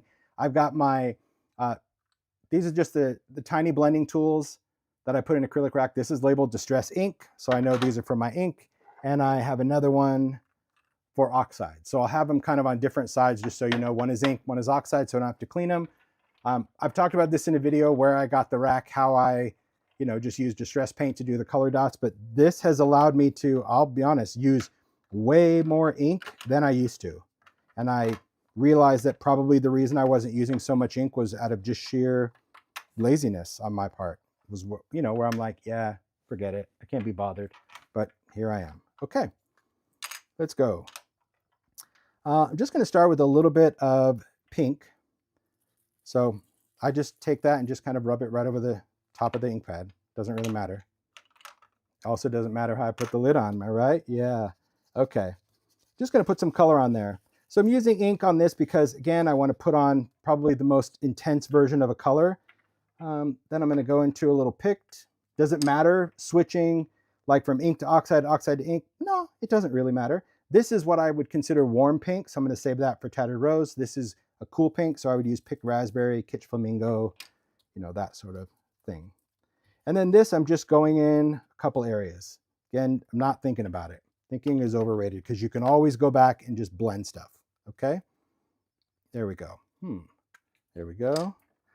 Little Tattered Rose. Tattered Rose is going to soften stuff. It's also nice in an oxide because, see, an oxide, it can tone down another color because of its pigment, that it will sit on top of other colors. So often I'll use that. See, like how I just softened that Picked Raspberry right there. I also was able to blend it. And with these tiny tools, like, you can give it a good grind. You know, different inks work different. So if you have, you know, a foam pad that's a little saturated, we'll be a little bit more light-handed than I am. Plus, it just depends on, you know, how much ink you put on the tool. All right, just doing a dance, no rhyme or reason. All right, let's go over here, Festive Berries, a little bit brighter. Okay. And then I'm just gonna like punch it up in a couple areas just because I want to, but I'll do that at the end. I like to kind of get a good blend down at first. Can use the pad itself. You can't go direct because the pad, isn't squishy enough to get through the stencil. So you need some type of brush or pouncy tool to get into the stencil, because the stencil, although it's a thin piece of plastic, it is in fact a piece of plastic, and the pad is not flexible enough to go in and do that. So let's go. There we go. I thought we weren't supposed to contaminate between ink and oxide. I'm not. These are ink and these are oxide. So if you were going to go back and forth, then you would want to wipe it off, because you're right, you would contaminate it. So that's why I have a separate set. I've got oxide over here and ink on the other side. Okay, thanks for pointing that out, Mario. Sure. Sometimes I'll miss things. Okay, I'm happy with the colors that are down there. Now I'm just going to go in and fine tune it, meaning, you know, once you get color down, that's what I always suggest people, just get it down there, right? Because if you have the whole idea of trying to create the perfect background, I think, I mean, at least for me, I get in my head a lot. Now I can go in and say, oh yeah, I want more of that pink right there. Okay, so I just punched up the pink. I am using ink for that because ink is going to give me the punchiest color. Again, just taking that and like really, see that blending tool, I can just go in and just kind of grind that in there. Just gives me color where I want it to be. Okay, I'm happy with that. Oh, maybe not. I was so close to happy. And then I looked, I'm like, oh, but I lost a little bit of the purple. So I'll just go in. But you can do other colors. You know, you can totally throw in Dusty Concord, Villainous Potion. I'm feeling the Valentine vibe, so we are definitely sticking with pinks and purples. I know. Could you brown this? Yes, you could. Okay, so I'm happy with that. What I'm going to do is leave the stencil in place. You can take a paper towel. You can, oh, there it is. I grabbed a paper towel. I couldn't find my cloth. Just take something and wipe some of the excess ink off of the stencil. The reason is because I'm going to apply paste through this, and I have ink all on top of the stencil. And if you apply the paste, you could risk that ink kind of smearing your whole background. Maybe you don't care. Maybe your background is already blended, but I just take off the bulk of the ink that's sitting on the stencil itself, just to try to maintain how my background looks, okay? So that's good for the color. I'm just gonna take these little inks, put them over there, make the little tins. See, you know where they go. For those that have done the labeling, isn't it just, I mean, it's just nice to know like where everything goes. I mean, I even know like if it's white, it's oxide, because I already switched between black printing for ink. So it does help me just kind of decide like what I want to put where. Except, oh, that's why that shifted up there. Like, what happened? There we go. Okay. Paste. Let's do Twinkle, because Twinkle is going to be kind of iridescent-ish. So I'm just going to take that. This is the paste. It kind of looks a little bit like mayo. I still stick with the rubber bands. For those that have switched to the rubber bands, I hope it's changed for you as much as it's changed for me. It has been so nice to have my product last longer, especially living in Arizona. The thing about this one, you don't see the glitter like you would in Sparkle. Let me open that one real quick. You'll see it in Sparkle just how I explained the whole like peppery thing, right? You see it in there. You see like little flecks of metallic, but it shows up when it's all said and done, when it's all dry. All right, put that on there. Okay, scoop this up and let's just go for it. Just gonna spread it on there. You don't want to overwork this one. It has the viscosity of kind of like yogurt, I would say. That's what I would, on this one. It's much wetter. When I say you don't want to overwork it, because it has glitter kind of floating around in it, the more you work it, the more you kind of scrape the glitter into one part of the stencil. I don't know if that makes sense, but like if I just kept scraping in a downward motion, if you grab those glitter particles, a lot of them just kind of end up at the bottom. But you can go different directions, and then I just skim the top. I'll always look, if my paste is clean, it goes back in the jar. If my paste is tinted, right? So that to me looks a little tinted now that I put it in the jar. I would use it for something else, or in that case, get rid of it, because those inks are going to be water reactive always. So that's that. That's the trade-off. Okay. Then when I'm done, put the lid on, put these back. The dismount, you're just going to pick up your stencil, and this will just clean off with water. So you could throw it in a container of water. I'm just going to hand that off to Mario if you don't mind. Thanks. And That's what we have. We're going to let it dry. I'm going to trim it down. We'll use it for something else, but let it dry. Do you heat this? I don't like to heat this. I don't think it's a good idea to heat paste. It gets too bubbly and blistery. To clean off this mat, same thing. You can just run this in the sink and that's going to clean that off. I always recommend, like, if you have a medium, clean it off while it's wet. Just makes it easier because a water-based medium will clean off no problem. Easy enough. Here you go, Mario. Thanks. Appreciate it. Yeah, sure. All right. This, I just wiped it off, but there again, it would clean with water. So let's set that aside. I'll put it in eye view that hopefully before the live is over, I'll remember to grab that, okay? Because you can see, I'll just show you before, it does go on really creamy, but it's going to dry translucent and shiny. That's the magic of those pastes. It's so, so good. Okay, let's put this here. And let's turn this on. I got a little fan over here. Maybe that'll speed it up. Let's see.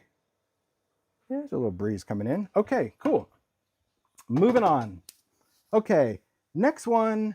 Let's do this real quick. We're going to visit some favorites. I always like to visit techniques because, again, as makers, out of sight, out of mind. Nothing wrong with that. Remember, if you have embossing folders, any kind of embossing folders, 3D, 2D, multi-level, all the Ds, it doesn't really matter. You can use your folders in so many different ways. You can just emboss with it. Pattern look familiar? Yeah, it's because it's just like the stencil. There's often times when I've had a design where it's like, ooh, I love that design. That's a great stencil. Oh, it'd make a good embossing folder. Oh, it'd make a good die. Oh, it'd make a good stamp. So I love doing that when a pattern is great. This is a multi-level. I love the lace. I love the extra level. Multi-level allows me to apply ink to the folder itself.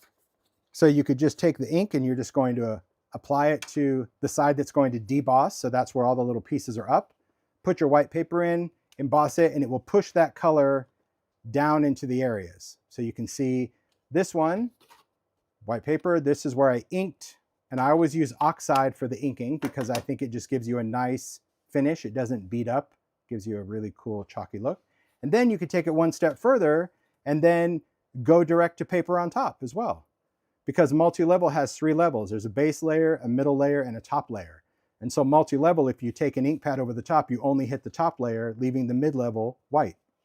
So it's kind of cool if you have multi-level folders that you can do that and create a background. I love that. That's really good. Then we talk about this one. I do love the doily. I love an embossing folder, especially like designs that have an open space. You know, I didn't design many, but the ones that I do, they really are a favorite. Doily, I did some that had pine branches as well for Christmas. So let's just take you through this one. So here, just embossed as it is. This is inked, so it can be antique linen. You could do old paper. And when I ink this, because I'll demo this, I'm very skippity bit. I could just go direct to it so you get all sorts of little worn out areas. We can go pink. So I've already done this. I think I shared this last year, but this year I wanted to just show you a technique and how you can take it even another step further. And that is incorporating stamps with inks and your embossing folders. And your stamps could be a lot of things. It could be text. This is a great all over text. This is called ledger script. Or if you're old school and you remember CMS 111, it was called reflections. And these are stamps that are backwards. And when I did this set, man, people were angry because they were, yeah, So many emails. angry. They weren't even kind about it. They're like, I bought this stamp and it's made backwards. And I'm like, reflections. Yeah. And all I said was, did it look backwards when you bought it in the picture? Well, yes. Have any of the other stamps that you bought look backwards in the picture? No. Okay, well, what you see is what you get. So the whole idea of reflections was for this technique. And I only did 2 sets because after that, I'm like, no more, I can't deal with it. But that you only need reflections if there's writing, okay? If it's polka dots or a flourish, who cares? You could use any kind of stamp. This was specifically because I wanted numbers or writing to go a certain direction. Because if you use this technique with a stamp, you can actually incorporate text in the background. So if you look at this text that's in there, it's all the way through the design, but it's not on the design.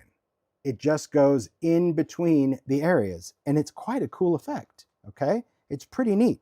So This works specifically with folders. It also works with stamps. So if you had a solid stamp, we've done this before, and you ink it up, then you could stamp it. Some people call it a kissing technique. You can actually stamp it. But the cool thing about this is by stamping something backwards before you stamp it frontwards, look, everything's the right direction. So that's the cool thing about reflections. If you don't care, well, then use some handwriting that you can't read anyway. Then it doesn't matter frontwards or backwards. But that's why I did reflections.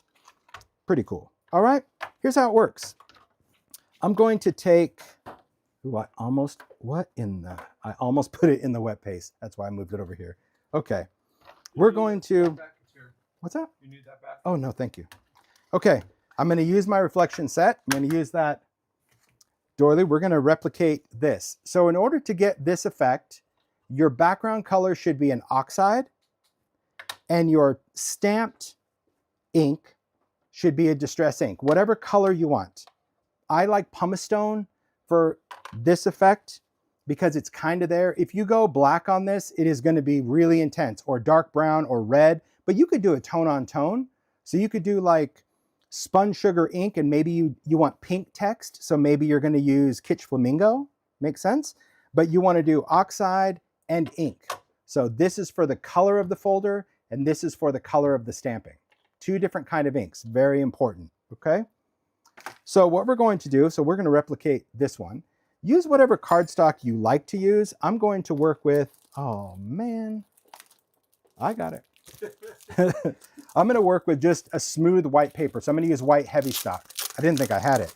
But if you have watercolor paper, you can do it. If you wanted to try it on craft, you could do that as well. So use whatever paper you want to work with. But a smooth paper is going to give you the best result, because like if you do watercolor paper, that stamped image is going to be all bumpy. So let's get a piece of that. So I'm going to go 6 1/4, because if I go 6 1/4 this way, because the 3D from Sizzix are 4 1/4 by 6 1/4, but then I can get 1, 2, and then on this panel, I can actually get 3 4 1/4 by 6 1/4 panels. That's my leftover. I'll maybe use it for sentiments or stuff on a card, but I love that I can get 3 of these panels from an 8.5 by 11, because otherwise, like, how would you do it? But that's really your paper. Make sense? I like to yield stuff, especially when paper only comes 8.5 by 11. So this is white heavy stock. Mario, I'm gonna need your hand in a minute. Not right now, but just in a minute. He knows that they're ready, because anytime we emboss on camera, I don't know what it is, guys. Because trust me, I wasn't calling Mario in to do these, but as soon as I go live, it's like it doesn't want to go in the machine. Absolutely crazy. Okay, so let's take a stamp. So we're going to do the same script from Reflections. I'm just going to put it, can be on any kind of stamping block. Actually, I'm not even going to use a block. I'm not going to use a block. I'm going to show you my way. You okay with that? So could you put it on a block? Yes. Should you put it on a block? Only if you feel that you need to. But I'm going to show you why it's going to even be better for you if you don't. Okay? So what we're going to do, we're going to open our folder. The raised side, that's a raised side. This has the smooth part. That's the smooth raised part. We're going to do oxide, and then we're going to have our pumice stone. So what I want to do, let me shut off my fan real quick because I want to dry my ink. I'm going to go direct to that folder. And you know you're doing it right if your design isn't turning a color, okay? If the design was, you're like, oh, wrong side. But this has a little indent, so you kind of know what the top or the front is. And I'm using my ink pad like a paintbrush, meaning I'm not just grinding and twisting it in. This is what I love about a felt pad, is I feel like I can control the amount of ink with pressure. So see how I was saying I'm leaving some space where I'm not making it solid? That's by choice. I like that. So there you go. I painted that on with oxide. Now, this is going to come down this way. So I need to just turn this over because I need to work the right direction for my text. That makes sense? But the doily you could flip around if you embossed it the wrong way. It doesn't matter. Now I'm going to take Distress ink, tap, tap, tap. Really give it a nice inking. But now I'm going to take the stamp, and instead of pushing the whole thing, I'm just going to like roll it in different areas. Okay, just kind of it just gives it more of a skippity area. So see, I can even just push some there. I can go up here. I can go over here. You just place it down. This is what you have. You see how that text just kind of fades in and out? everywhere. Simple, simple. Then we're going to place our paper in there. If you feel the need to wet the paper, depending on your machine, spray the back side, not the front side. Okay, I'm not going to wet this. White heavy stock does pretty well with the 3D. Just going to put it in the folder. I'm going to close it up. Grab my machine. I'm just going to use fold away. This thing's got a ton of pressure, but whatever machine you have, and I've got my little sandwich here. Platform, folder at a slight angle, cutting pad. Let's see what happens. Mario's ready just in case things go bad. Let's see. I got it. Thanks. Wow, cool. Grabbed it the first time. I'm going to roll it through once until I kind of hear a little boop to the end, and then I'm just going to back it out. Okay. I just like that double pass on this because what it's going to do is it's going to press down that color, press down my stamp through the image, not on the image. So it looks like that text is literally behind the doily. Isn't that really freaking cool? And see how like having some of that white cardstock show through just makes it look so amazing. Really cool. So there you go. That's a whole idea for reflections. And if you don't have reflections and you have no interest in reflections, try other stamps. Like I said, this could be polka dots that you want through there. I just love the idea of actually having writing that's going the right direction. Pretty neat. Yeah, I love that. Yeah, and they will. It's always great. I saw a comment that said people will wonder how you did it. I've always loved that as a maker. You know, when you have a card or something, they go, how did you do that? I'm like, oh, that just sends shivers up my spine. It's like so cool. Yeah. All right. Nice. Okay. Yeah, the other reflections is like, it's like Merry Christmas, Happy Halloween, and music. Because obviously music notes, you know, even if you can't read music, you know if they're going the wrong way. So those are the only two sets. And then I just gave it up. I'm like, I can't handle it. They just weren't nice. Like you can say, can you help me? No. I expect more from Tim Holtz. Like, okay, I'm just adding some water. And I'm just going to use a paper towel just to get that ink off because again, it's water-based. And then what I'm going to do after, when I'm all done, is I would just take that paper towel, spray this with water, and I would run it through on a paper towel. This way, any ink that kind of dripped inside here, see from cleaning it, will come off. So I'll just spray it one more time and run it through the machine with that same paper towel. That's how I clean the folders from that technique. Okay? Easy enough. I'll put that there. Great. That was easy to understand, right? Took you through it. It's fun to, yeah, I'm sure, you know, Stampers Anonymous is like, oh my gosh, you're talking about like those 111. But that's what I liked about, look, I've never said I like to play it safe. I just think that the idea is sometimes good, but I totally understand that sometimes it's just as a consumer, and I'm never making fun of anyone that buys something and feels like they don't understand it. But there's always ways to say, hey, maybe I'm not getting this right. But I love pushing the envelope because I think an effect like this is magical. It is like one of those, how did you do that? So, but there again, you're either doing it on a folder or a stamp. Because again, you have a solid stamp, you do the same thing. You ink with oxide, you stamp with distress ink. Very cool. Okay. There we have it. Look at these backgrounds. I mean, you have some beautiful backgrounds to work with. And we could do the same thing on this one. So if we wanted text to be behind this lace, we would do the same thing. You could stamp it. And if you want this to be solid, absolutely you could mount your stamp on a block and you would stamp on your folder, you know, and then if you were going to do many the whole time, you might want to re-ink. If you're going to re-ink, just give your stamp a quick wipe with a cloth because remember, you're stamping into oxide. So if we were going to go back and re-ink, which I didn't talk about, so let me just show you. So let's just rewind a little bit. So imagine this was inked in oxide, right, with a color. And then I inked my stamp with distress ink and I stamped it, but I wanted more ink again. Don't re-ink the stamp because there's going to be oxide on here. So you would just take a cloth and just give it one wipe. No water, no nothing. Then you can go in and ink with distress, stamp again, wipe, ink with distress, stamp again. I didn't mention that because I didn't re-ink because I like my text fading out, but I do want to mention that. Okay, moving on. Boom. There's that, there's that. Okay, let's just talk real quick about just some stencils if you have it. It could be this one. it could be text. This is a great rose one. This is a really great one. I like this one for Valentine's Day. It's just a bunch of hearts. See, kind of scribbly hearts. Anything like that. The doily one is great. Solid ones, this technique I'm going to show you, it does work. It works with any stencil, but sometimes finding detailed stencils is pretty cool. I'll show you what I mean. And I won't do a lot. I'll just do a few just to give you an idea of what it is we're doing. Fair enough? So I don't want to bore you with all this. It's just ideas. Ideas to get out your stuff and use it. There's nothing more boring than not having it. Okay, let's do, I said we're going to do this one.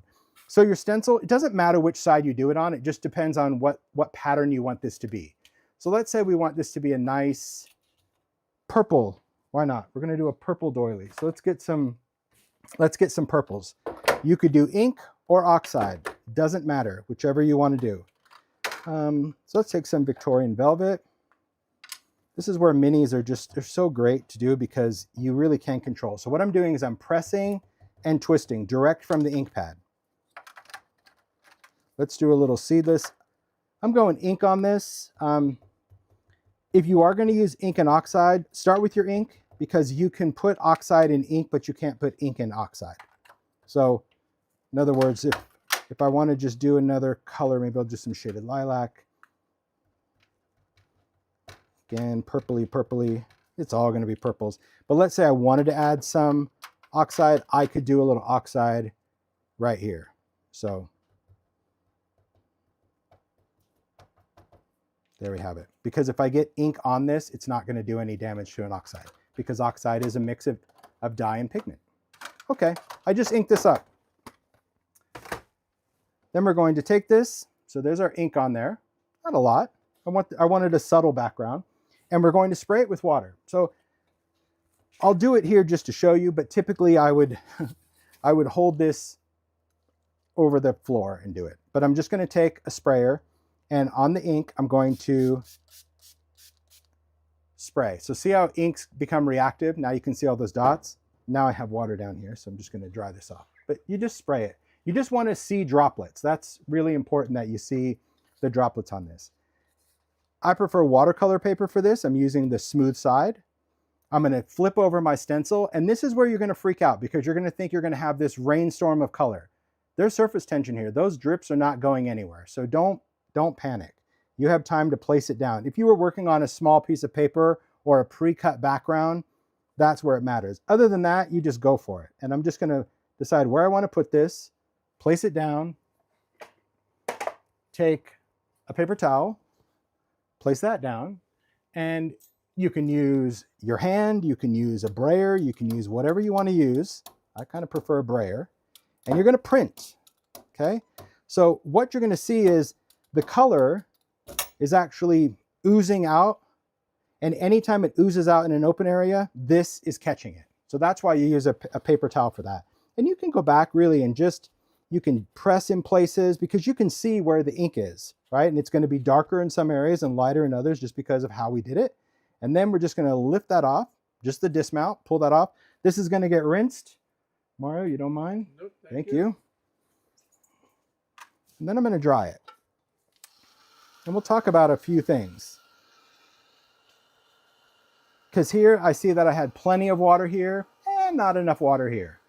But it's still a background. So don't get all judgy McJudge on yourself. It's a background. A background's a background because it's in the background, which means you're going to put something in the foreground and you're going to forget about your background. Because it's a background. Because it's a background. But I'm with you. I'm never making fun. I'm just, when I say it's so sarcastic, it should have that shock value of like, oh, duh, yeah.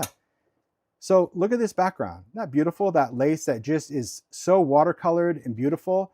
If you had enough water, it would have printed better because see, the water droplets have to spread out and that's what fills in the blanks. So I didn't have enough water on that side of the stencil, but that's okay. I can't really make out that it's lace, but it's still part of this pattern that fades away. So this becomes, I can cut this becomes a beautiful background for a card. Simple. So think about your stencils that they don't always have to be inked through. A lot of times they do a great stamp. And the difference between, say, inking up a stamp and spraying with water and stamping versus a stencil is way more fluid because of the way it's working, right? That ink is spreading out really wide, and stamps typically aren't wide like this, okay? Even a solid stamp. So there you go. Fun, simple effect. So go through that. This little rose one, beautiful. Yeah, this stencil only comes in one size. This doesn't come in minis because, well, you can't make those any smaller without losing the idea of it being this wonderful little lace. So this is stencil number 18. So there's not a mini version of this, but you can see why. It's a great one. I love it for a print. That's why I wanted to do it. Okay, so there's that background. Let's see what else I got. Oh, let's do this one. This will be quick because then I have a whole nother thing to talk about, which I'm excited about. So who knows how long this one will be. Classic technique. I've shared this so many times in my career and I never tire of it. And it's always one that so many people that have seen videos are like, oh my gosh, I remember that. It couldn't be easier. It's a faux chalkboard technique. The idea is to look like chalk. So there's no sealing, there's no any of that. We want it to be chalky, that if you rub it, you're gonna get some chalk that comes off. But it's not gonna ruin the effect, okay? It's always gonna stay chalky. Here's how it works. First, find some stamps that work for this technique. I would prefer liney kind of imagery versus solid. I would also prefer an aesthetic that would look like you would put it on a chalkboard. You know what I mean? Like, kind of remember seeing like adverts or anything that just look more hand-drawn or sketched. That's what I would like. And to me, the blueprint stamps are perfect for that. Blueprints come in regulation size. There's so many different themes. These are drawn by Mario's son, Mario the Third. There's also minis of this. So all the blueprints that are big, there's series of minis. So you can see there's a big set of Easter. You get the idea. And we did them for many, many years. But I love this Valentine set, okay? Created a couple of cards because you might think like, well, when would you use it on a card? They're perfect for Valentine cards. I think just because of the whole black and white, then we added a little spritz back there. See? Some little stickers. Okay, here's how we do it. Super simple. You're going to need a stamp of choice. Let's see. Let's do the Queen of Hearts because I didn't use that one. I'll put that over here. Let's use a block. What did I do with the block? I'll just use my little grid block here. So a stamp, embossing ink, whatever embossing ink you want to work with. Frosted crystal. This is the secret ingredient. This is an embossing powder that creates a matte frosted texture. Texture, not just a finish, a texture. So that is frosted crystal. Then something to emboss with, and school chalk, regular white school chalk. It could be a color. If you wanted this to be pink instead of white, then use a color chalk. So it doesn't have to be. It could be whatever. Little brush, good to go. Okay, I'm going to work on distressed black heavy stock. Use whatever black cardstock, but if you use this stuff, it's suede-y, it's black, it's velvety, it's delightful. It is a good one.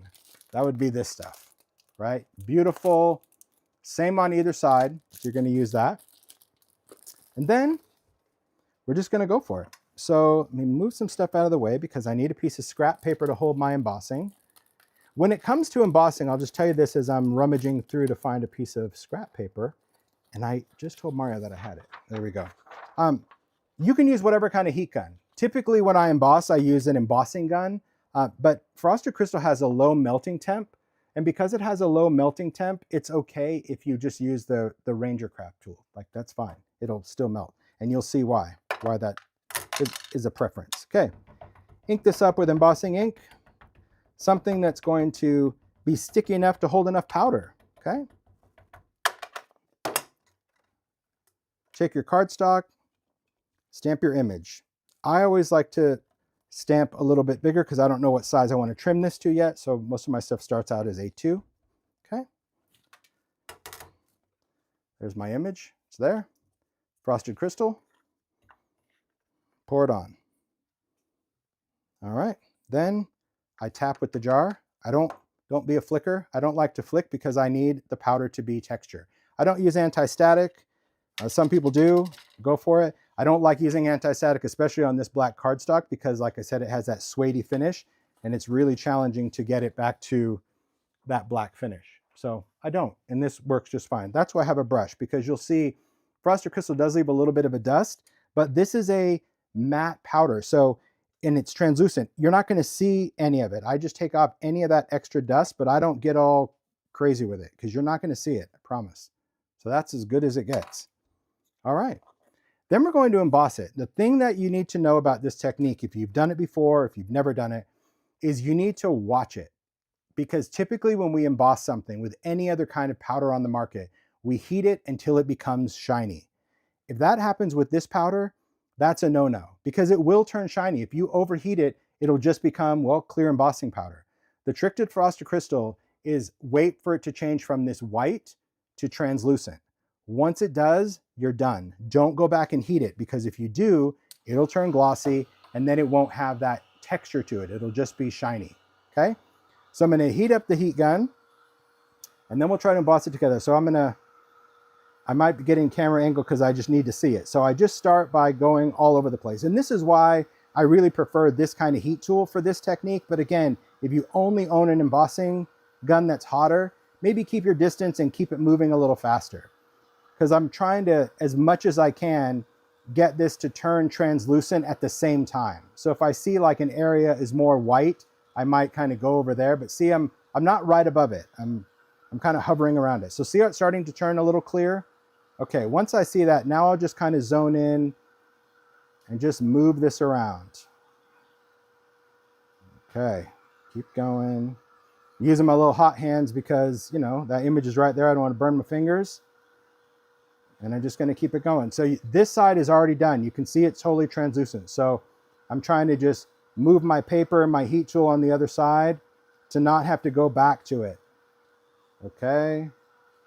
Okay. Done. So when you see it, you don't see it. Isn't that great? Because it's matte. It's got that great frosted texture. Here we go. Next, let it cool. And cooling just means just let it cool. Just needs to be cool to the touch. But we don't want to go right with the chalk because then it'll get kind of gunky, okay? There we go. Nice.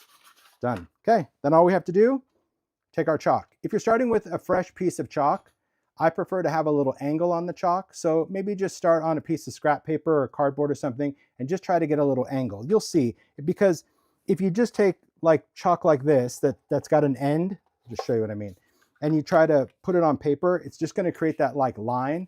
And what we want to do with the angle is really create that. See the difference? So it does make, it helps if you can do that. Now what we're going to do is just go right over the top. It's like, remember back in school, we used to do like rubbings like with a pencil, the side of the pencil, and then an image would appear. It was so cool. Same idea, just with chalk. Okay, so I go one direction and go the other direction because our design has texture and we want that chalk to go all the way around that texture. So just an easy way to do that, okay? Then you're just gonna take your hands, just gonna start rubbing that in. Get my cloth, get rid of the excess. You can take whatever kind of cloth, lift off the excess, and then I go in and just kind of highlight. So if I want something to be whiter, you know, like there, I'll just put some chalk, kind of move it around. Because I like it to look really worn. Then, if I want some black to show up, you can just do like how you would clean a chalkboard. Just take a little bit of water. So I'll take a little water on a paper towel, and maybe I'll just wipe off some of that. And I love the fingerprints. I love the skippity bits. And then if you want, you could even like, you know, then go in and like add some extra little sketch, like, you know, you actually did the drawings. You get the idea. Pretty cool, right? That's the effect. Total chalkboard vibe. Love it. So good. Such an effective technique, especially when you trim it down. So you just take your design. So see, obviously a really thin design is very thin. A thicker design is just going to hold more of that chalk. And this one, this is just continuing. I mean, I've used this sample. So however often you touch it, it will lighten, but it won't come off unless you lick it or wet it. So no one's going to do that to your card, hopefully. Really cool to watch. it's simple, but the effect is very cool. So then I just trimmed it, mat it. If you want to add some sentiments, well, you can do sentiment stamps. Let's see, where did I put that? Oh, here you go. These are some things that are often go-tos. If you have any stickers, so like Ideology, Small Talk. So these are like half white with black print and the other half is black with white, but they're all sorts of sentiments. So that's what I did for the cards. I just pulled some that I liked, you know, love with all your heart. This one is I'm happiest when I'm with you. And you can really use whatever you want. So I've got small talk, there's chit chat. So these are individual words. So if you're a poet and you want to create your own words, you can use chit chat. And there's big chat. So there's chit chat is small and big chat is big words. And then, well, then if you're sassy, you can enter the world of snarky. Snarky is hilarious. So there's snarky small talk and big talk, and it's completely different. It's a completely different assortment of snark. But when I say snarky, they're freaking hilarious. Okay, let's see. I've got a good heart, but this mouth, yeah.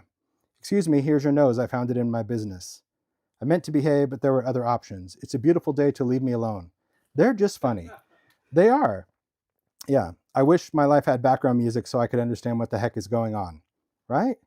Isn't that good? How much better would life be if a liar's pants really did catch fire? Heck yeah. So good. So really just, they're funny. And then these, I mean, they're big. So for junk journals, so funny. Yeah. I love these. Yeah, don't make me say something I won't regret. We've been friends for so long, I can't remember which one of us is the bad influence. Everything happens for a reason, but sometimes the reason is that you're stupid and make bad decisions. That's fun. Those are fun to send to friends or who knows. Like, yeah, people who tolerate me on a daily basis, they're the real heroes. You get the idea. So funny, right? So when it comes to working with your things, and I saw in the chat, a lot of people are like, oh my gosh, I've had these. I remember buying them. But I'm the same way. I was making cards and I have so many different stamp sentiments, which obviously you can use. But if you have this, it's just another quick way to do it. And all I did was just put it on black cardstock and cut a little frame and then just raise that up on the card. So see, fun. So there you go. That to me is what creating cards with a technique that we've probably seen a bazillion times, but seeing it, I think, put to use is that. And then for the background, I'll just show you. The background is easy, but a little different. I just take a splat box, and I like to use Spritz, but I don't necessarily want to use Spritz. Here, let me just put this here because I want this to dry. I'm just drying my texture paste real quick. There we go. If you want a background that looks kind of splattery, see, but spritzy. If you try to do that with Spritz, Spritz is designed to spritz, so it's going to give you more splattery, like tiny speckles. So here, I'll just do picked raspberry. That'll work. Just going to shake the Spritz. This one happens to be picked raspberry. The easiest way to look at Spritz, these are all a clear liquid, so just look at the pearl colors. So see, that would have been pretty light. That's a lighter pink, and this is a darker pink. Whatever colors you want to use. You could do red or anything. Shakety shake. But then unscrew this and use the schnozzle and just splatter. Just tap it with your finger. Dip that in, all right? And the more you the closer you are, if you don't tap with your finger, but like you point like you're a wizard and you're just pointing, you'll get bigger spots. But if you tappity tap, like pixie dust, you'll get little speckles. So remember, a wizard or a pixie, either one, but it's just using not simple background. And you can control really where the splatter is. So that's it. It is the schnozzle. I don't know what else to call it. The tube, the straw. It's a schnozzle. Yeah. And you can let it dry or use your heat tool. And then it will dry with a wonderful pearlescent shine on this. Pretty cool. Okay. That's how I did the backgrounds on that. Right in the splat box. Can I hand that off to you? Sure. Thanks, Mario. Okay. Perfect. Now we're in the home stretch. Now I'm going to talk about, I mean, I say home stretch, but it's not like we have 5 minutes. There's a while. But it's just this other idea that I want to share with you, because creative ideas, to me, I think I don't know, they just make me feel good. It's a happy vibe. Let's see how this one's doing. Oh, look at that. Look at that. Look at that. Beautiful. See the color, how the color really came to life? And just that, see that little bit of twinkle of iridescent? So you can do this with stencils. You can do this with your dies. You can, take dies and do that. Here, let me flip this around, Mario. Here, you just pick this up and go there. He was trying to, yeah, the fan was there and it was like blowing the paper towels everywhere. There you go. Beautiful, huh? Okay. It's not totally dry yet. It's almost dry because you can see like the color will be even that much more saturated, but I didn't want to forget. I told you I would. Okay. Next up is something cool that I want to share with you. So this is something that I was able to work with the team at Simon Says Stamps. So shout out to Heidi and Nina for this. So they do a monthly kit, and the kit that is this month includes the new palette papers. So this will apply whether you have the kit or not. I just wanted to show you. So the palette papers, these are the first 3 colors. They're available. I saw so many retailers have it. So if you're a store that has it, you can think of this idea and spin it however you want, okay? But it's a cool idea with pattern paper. So Heidi was like, I want to put some pattern paper. She does a subscription kit. You can find out all about it. I think there's still some kits left. But she's like, I want to put some of the pattern paper in there, but do you have any idea of how a card maker would use pattern paper? And I'm like, well, it is a challenge. I mean, if you're a card maker, like you either love pattern paper or you just kind of deal with stamps. And I'm like, but I kind of see this palette, especially, and all of the designs really cool for kind of like a tile idea. So I came up with this concept of, so the kit comes with these stamps, great sentiments. I mean, you'll have to go and, I know that they have great videos. Kathy Zilski's done them, Nina Marie, Trapani, and Sherry Carroll. So if you want to learn more about it, definitely check it out. It is a killer value. But the core of it was really this. This is what I was sharing with Heidi. I'm like, here's the idea. So the idea is that you create a bunch of shape dies, just basic shapes, and then you create templates that coordinate with the shape. Because I think the hardest thing for a lot of makers when it comes to pattern paper is orientation, composition. And it's panicky, I get it, because you have all the stuff, but then when you put it on there, it just kind of looks like a creative casserole. And let's face it, some casseroles are delicious, some casseroles shouldn't be casseroles. So the idea with these templates is that they work on an A2 and there's different layouts. I'll hold it up on a piece of craft. If you don't get the kit, the templates and the matching dies are sold separately, but the price for the templates and the dies, I think the kits are sold out. Yeah. You can just buy the template and the die. So I'll just show you how that, at least I hope, unless those are sold out too. Either way. Are available. Okay, cool. So here's how it works. The template it's thinner than a stencil. It's like a stencil material, okay? But because it has so many cuts in it, it's really meant for a template, but you could ink it if you wanted to. It has little numbers in there that you can rub over with paint just to mark them, but you can see that the numbers are all different depending on the shape, but sometimes depending on the pattern, that shape is repeated. So this has a 6 and a 6, another 6, a 1, a 4, okay? Because all of these templates have numbers. If you want to see the numbers, we just took black paint, rubbed it in with your finger the same way I do on my Stampers Anonymous stencils, just to see it, because this is how they'll normally look. See, it's like engraved, but my eyes can't see it. So black paint helps. The dies, these are for people like my eyes won't work. You see on the back of that die, see that little 5?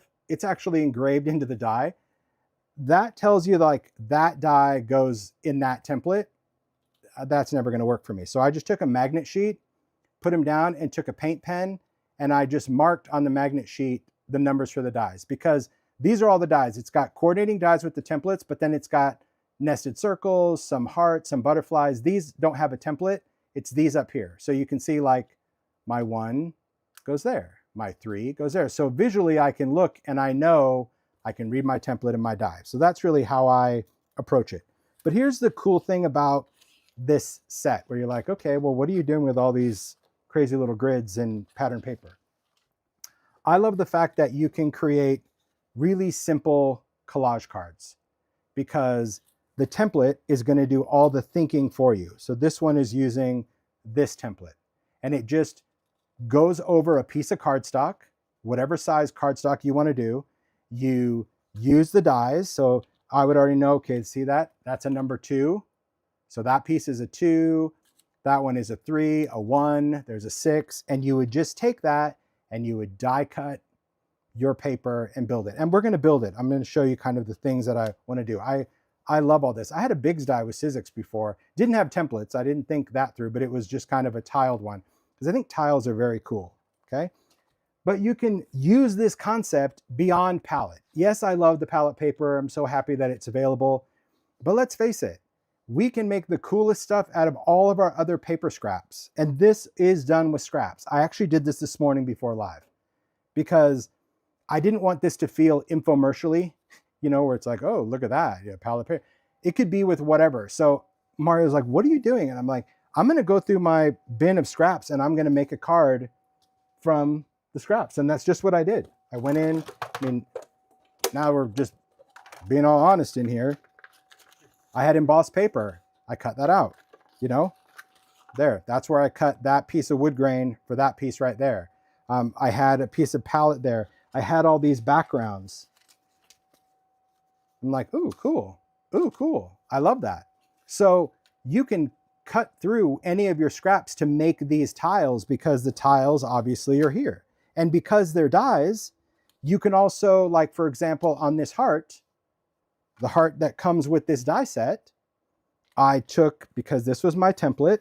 So let's go back to what this was. So this is this template. So I knew I needed a 1, I needed 3 6s and a 4. So when I took my die 1 and I put it over this background, I was like, oh, you know what would be cool? I'd like to cut a shape through it. So at the same time, I took the heart. Let me grab it if I can. Oh, come on. And so imagine if this is where I was going to cut. I put that in there at the same time, centered it, put a little tape, and ran it through. So not only do I get the frame, but it cuts out the heart. So that gave me a cool little raised window, right? But then I also used the heart that I cut out and put it up here. So that little heart is just what was cut out. So it's an embellishment and a window, and all of these are raised with foam tape. So this is just metallic paper that I embossed with my side order folder. These are all little idea-ology elements, a little word key, a dormant butterfly, a dormant sweetheart, the arrows. But what's cool is once you do that, my background was just done with inky gray stuff. You place your template down, you have all of your die cut pieces, and you just pop them into place. You can use foam tape, you can use whatever. And the template is actually bigger than the paper. So it allows you to then lift off the template and everything is already in place. That's what I like. It just makes it easy. The key, this is idea-ology. So it already comes, these are word keys. They have different words. I grunged all this with a little white crayon, little picket fence crayon. But then so this was the one that I'm like, I want to do scraps, but I want to go back to palette because there's so many great ideas already out there with palette. Using the paper, especially for this technique, I thought, well, I like the idea, but I want my card to be a little different. Because palette paper, if you haven't seen the video on palette, definitely check it out. I'm using the 8x8 scale, but it has all these full sheets. There's some collage, but then there's also these strip sheets. And the strip sheets are perfect for all of these dies. Okay, so the dies will work on the strips. If it's the biggest die, like number 4, well, you're going to get 2 rows. But all of these dies also fit in the sidekick. So if you have a sidekick, doesn't matter which one of these templates, it's all going to fit on this. And so I use my sidekick for all the cards. I love that too. But this paper is beautiful. It has a nice vintage vibe. But I was like, how do I do something different? So here's what I'm going to share with you. I took some paper. Let's find, what do I want to do? I'll do this. This will be fine. Okay. I'm trying to watch the chat. You guys are crazy. Paper envelopes. Yeah. I use them because I actually put this with my 12x12 in a paper rack and these fall to the bottom. So now this is as high as my 12x12, but now I can pull out I can keep my 8x8 with the 12x12. So yeah, these envelopes. I think it's a 9.5 by something. Well, let's look. Let's use our mat. We have a ruler here. Yep. 9.5 by something.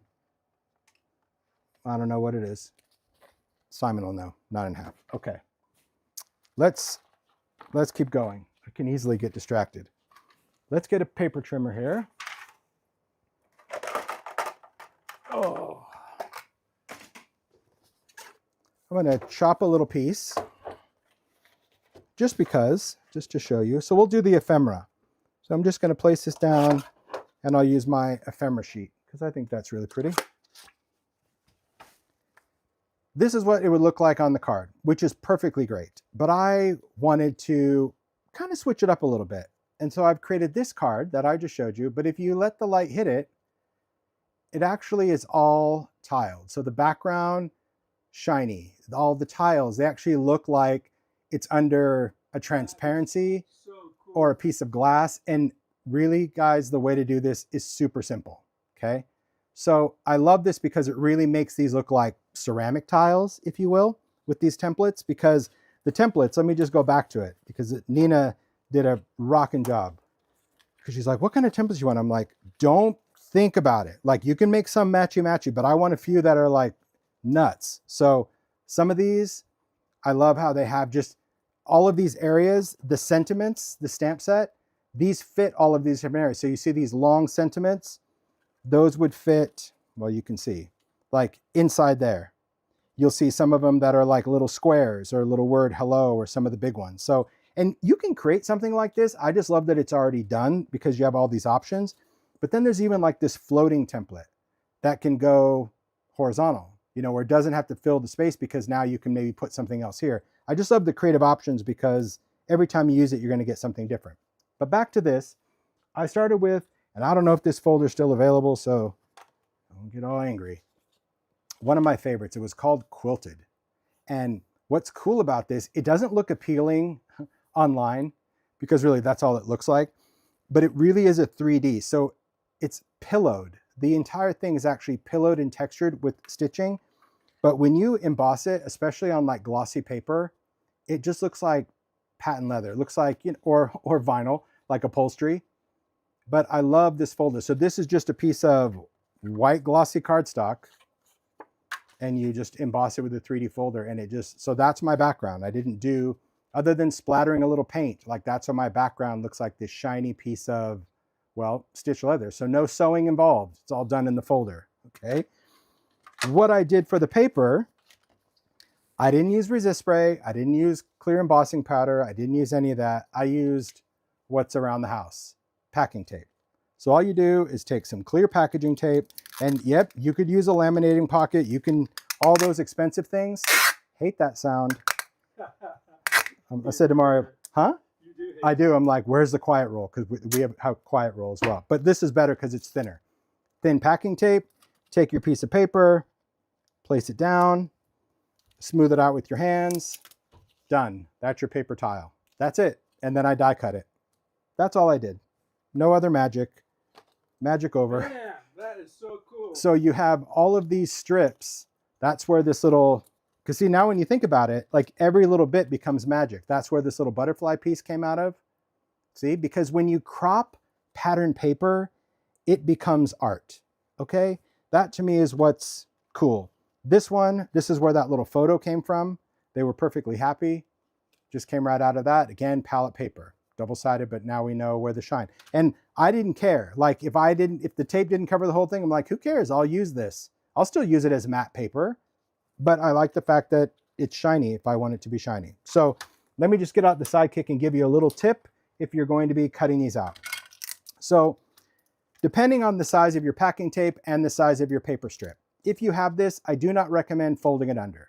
I just don't. It's just going to add too much bulk for the die to work through. But if you have some scissors, maybe you have some long scissors like shears, just trim your paper strips so they're not all sticky. So you can go right to the edge if you want, okay? So I'm working with the micro serrated ones because the micro serrated ones are much more tolerant to adhesive than the recoil. So I'm just gonna kind of go halfway and this will just glide right along the edge. And then I finish the cut. So I'm not, because I think if you make this motion all the time, that's how you get your blades kind of gunked. So I'm just pushing it through. I am finishing, I'll do this one again. You'll see that I start the cut, I glide, and then I finish by closing it. So let's just do that. Start, glide, and just kind of keep that open, and then just finish. See? And it's clean, done. And then your piece just comes right off of your scissors. Whoop, there we go. Now I just stuck it all over my shirt because that's what I do. But I'm going to go back on camera. So, okay. So thin packaging tape, that's the magic of that. If it, you know, if you read it and it's like extra heavy duty, whatever, denied, just go past it. You don't want that. Okay.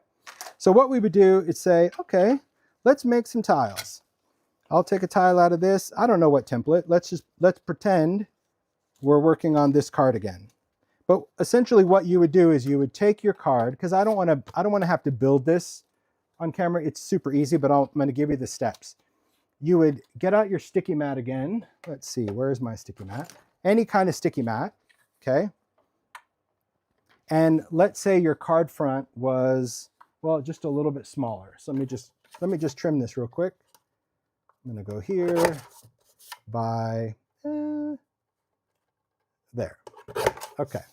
Because these are sized to the whole front of an A2. But you know your panel is going to be smaller. So you would just essentially put your panel down. And if you don't have a sticky mat, you could tape this. It doesn't really matter. And then you're going to place your template down. And your template, because you can see through it, that's why I said it's really thin material, you can decide how much space you want. So like here, it's right up against the edge of the card.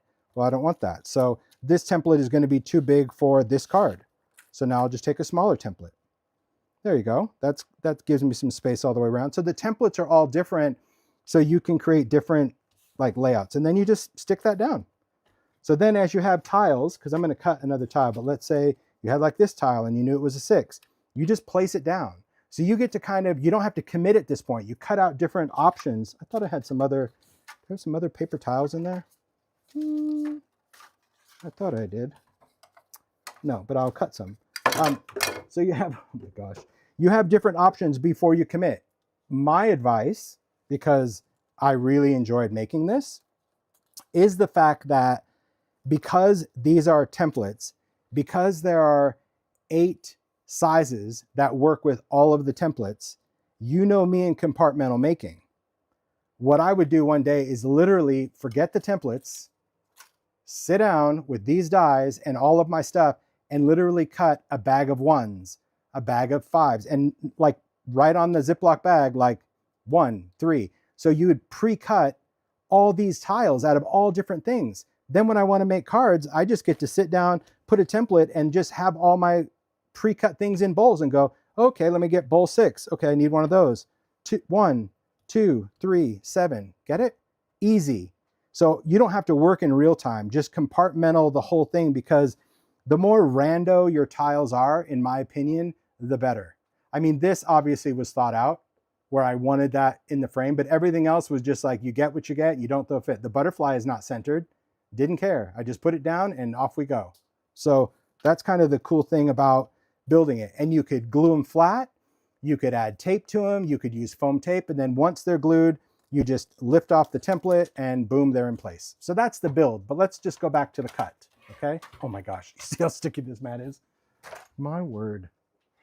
Mario, like every time he steps away, I rip this thing off. Okay. We're going to go back to cutting out our laminate paper. Here's the trick that I would suggest when you're cutting. Now, this is because I'm using a sidekick. So if you're using a machine that maybe has more pressure, this part may not be necessary. But what I would suggest is take the die, decide where you want that to be. Oh, that looks great. See, don't think about it. Thinking is overrated. Place it down. Now, again, we're on that shiny part because we're doing the laminated paper part. Put that on top. Let me just see if I can get that to stay there. Good deal. I'm going to run it through once, and I'm going to go back twice. Because the packing tape, again, depending on what it is, it may want to cut clean, and it may leave a little nuggety bit right there. That's okay. That's where scissors come in, and you can just clean off that little edge. So sometimes it'll happen. Not every time, but there you go. There's your cut. Look at that tile. Let's just do more. This is where, and I do put these back because then I don't have to remember what's what. So that's a 2. And then again, you'd sort them 2 1s. I do love the 1s. Isn't that easy? So fun. Look at this one. This one's going to be good. Look at that. Ooh, I'll put that 2. See, that one's going to be intentional. Oh, that's going to be half and half. So now I'm going to actually go down here because I want it to be all shiny. You guys get it? Easy, right? But that's probably just because of the sidekick. If I wasn't using a sidekick, if I was using the fold away, one pass and I know it would cut through because that's just different. So this one cut clean. So it's not every time and it's not every die. Beautiful. Isn't that crazy what tape does? It just turns that piece into perfect printed tiles. I just think it's pretty fab. And then that's all foam tape and idea-ology stuff. Little key. That's just an old button with some thread. That's an idea-ology star. That's a little pen nib. And these, anybody remember these? These are long discontinued. Remember in idea-ology, we sold this. This is how it was sold. It was a jar of wishes. Came in with a little label, and they're just a bunch of wishbones. I love them. So that's what I used. Weird back in the day, the stuff that we sold. Yeah, but cool idea. So this doesn't have to be palette paper. This could be your favorite pattern paper. It might even be an inked background. You might like your inked background to be shiny to look like glazed tile. The whole point of this little tip was thin packaging tape, put it over the paper before you die cut it. And so you can either have matte, so those are all matte finish, that's metallic, or you can just have shiny things and create a whole little slew of tiles. But I love that you can use your embossing folders. So embossed background, so now I've got a little wood tile. I love that on this Valentine, just to have that little piece of wood so it looks like, I mean, doesn't it look like it's on a piece of wood? I think so. It's just cool. It's a great idea. So yeah, so the dies and the templates, these are from Simon Says Stamp, and they are, you can get the templates because you can still use them as a stencil, you get the dies, or you can get them together. Just think it's cool. It's a cool way to create, especially if you struggle with composition, and even if you don't struggle, if you're like me and you're an overthinker. That's me. For me, it's too many options. So if I already have a pile of these, now it just kind of consolidates the whole thinking part. And I'm like, okay, I'm just going to pick this tile. And when you have the template, I don't even have it on the sticky mat at first. I just choose what I want on my card. And I'm just, well, let me find one that's got a 4. That's a 2. There you go. I just start placing them down to kind of get the orientation that I want. And then you can even save them. You can put them in and maybe you're going to number your templates and go, these are the pieces for template 1. There's a lot of ways to overthink this, right? That would be me. There's a lot of ways to overthink it. Anyway, just some fun ideas. I think, seeing different ways to use different things. I love the idea. What did I use to stick down the idea-ology elements? Good question. That one is collage medium on some of them. So if I wanted it flat like this, metal, I use collage medium because collage medium can glue anything. Metal, glass, plastic, and it dries. It disappears when it dries and it shrinks. So unlike E6000 that gets all goopy, when you put this on, it becomes invisible, but it also shrinks behind the embellishment. So that's what I did here. These other ones, I actually used foam adhesive. See that? See the little arrow and the heart? Foam adhesive. It gives it a little rise. Did you know? Okay, do not judge. I know what you're gonna You hear the guy that's laughing. He didn't judge me, but he was like, okay. I don't know what it is about, and hopefully, because we're all friends here, I'm not alone in this. I don't know what it is, but every time I look for foam adhesive, I just get another sheet. Only because, and I don't know why that is, because you would think that I'd keep it in one spot, but this is all from me getting another one and starting, and I couldn't find it. So now I just keep it in a bag, and I've hidden all of my full sheets. They're not even in view. They're in a container put away because I'm like, I'm going to use up this bag of half done pieces before okay, you get it. So the thing about foam adhesive, there's a lot of different ones. It comes in white and it also comes in black. But did you know it came in thick and thin? I didn't know that until, well, I mean, probably a few years ago now. Apparently you are not alone. Oh, thank you, people. Thank you. Yeah, because I'm just like, where's my foam? And then I see the package right there and I'm like, whoop, another package. Okay, so this is thick foam. You see how it's like raised? And this is thin. Thin is my jam for embellishments. This is also from Simon Says Stamp. They're little tiny squares, but it's super thin, but very sticky. So it sticks every single one of these metal embellishments, just a little tiny lift. Even this butterfly, like if I pull this off, I'll show you. So I use thin. So see how this is contoured? See how it's got not flat? I use thin on the flat side and 2 thick pieces cut in half to go inside here. This way it all makes the same contact with the butterfly. Get it? See? That's what I use. Smart. But could you use glue? Absolutely. But I just love just a little lift, and it's quick. You know, collage medium, it's pretty fast. It dries in, I mean, it dries in a pretty good amount of time. But I'm sure if you have a local store, I'm sure pretty much every store has some type of foam adhesive. But the whole thing is like up your game. Get some in black, get some in white, get big, get little. If you do sentiments like these little strips, magic. This is little skinny strips of foam. It comes like this. So that's how I did the sentiments for these cards. See that little tiny strip underneath that tiny little sentiment? This. So I can just chop it and have that. So yeah, I'm glad I'm not alone, because I had these all over this morning when I was doing this Valentine card before live.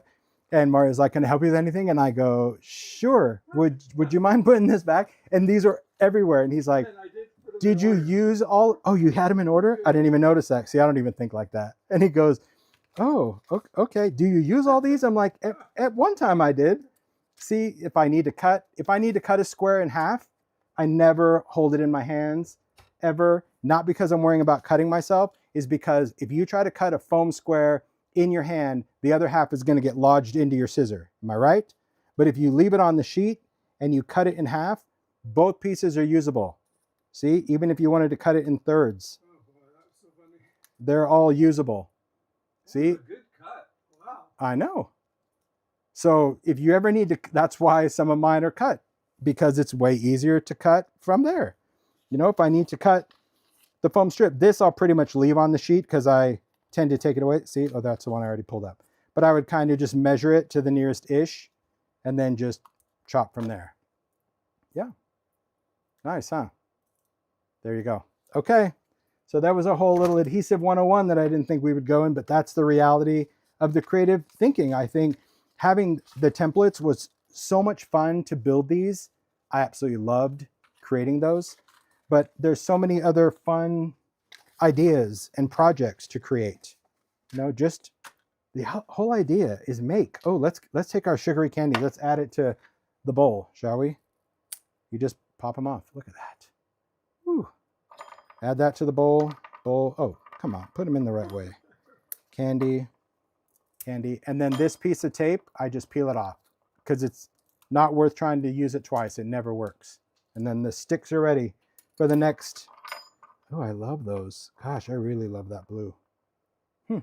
Anyway, good fun.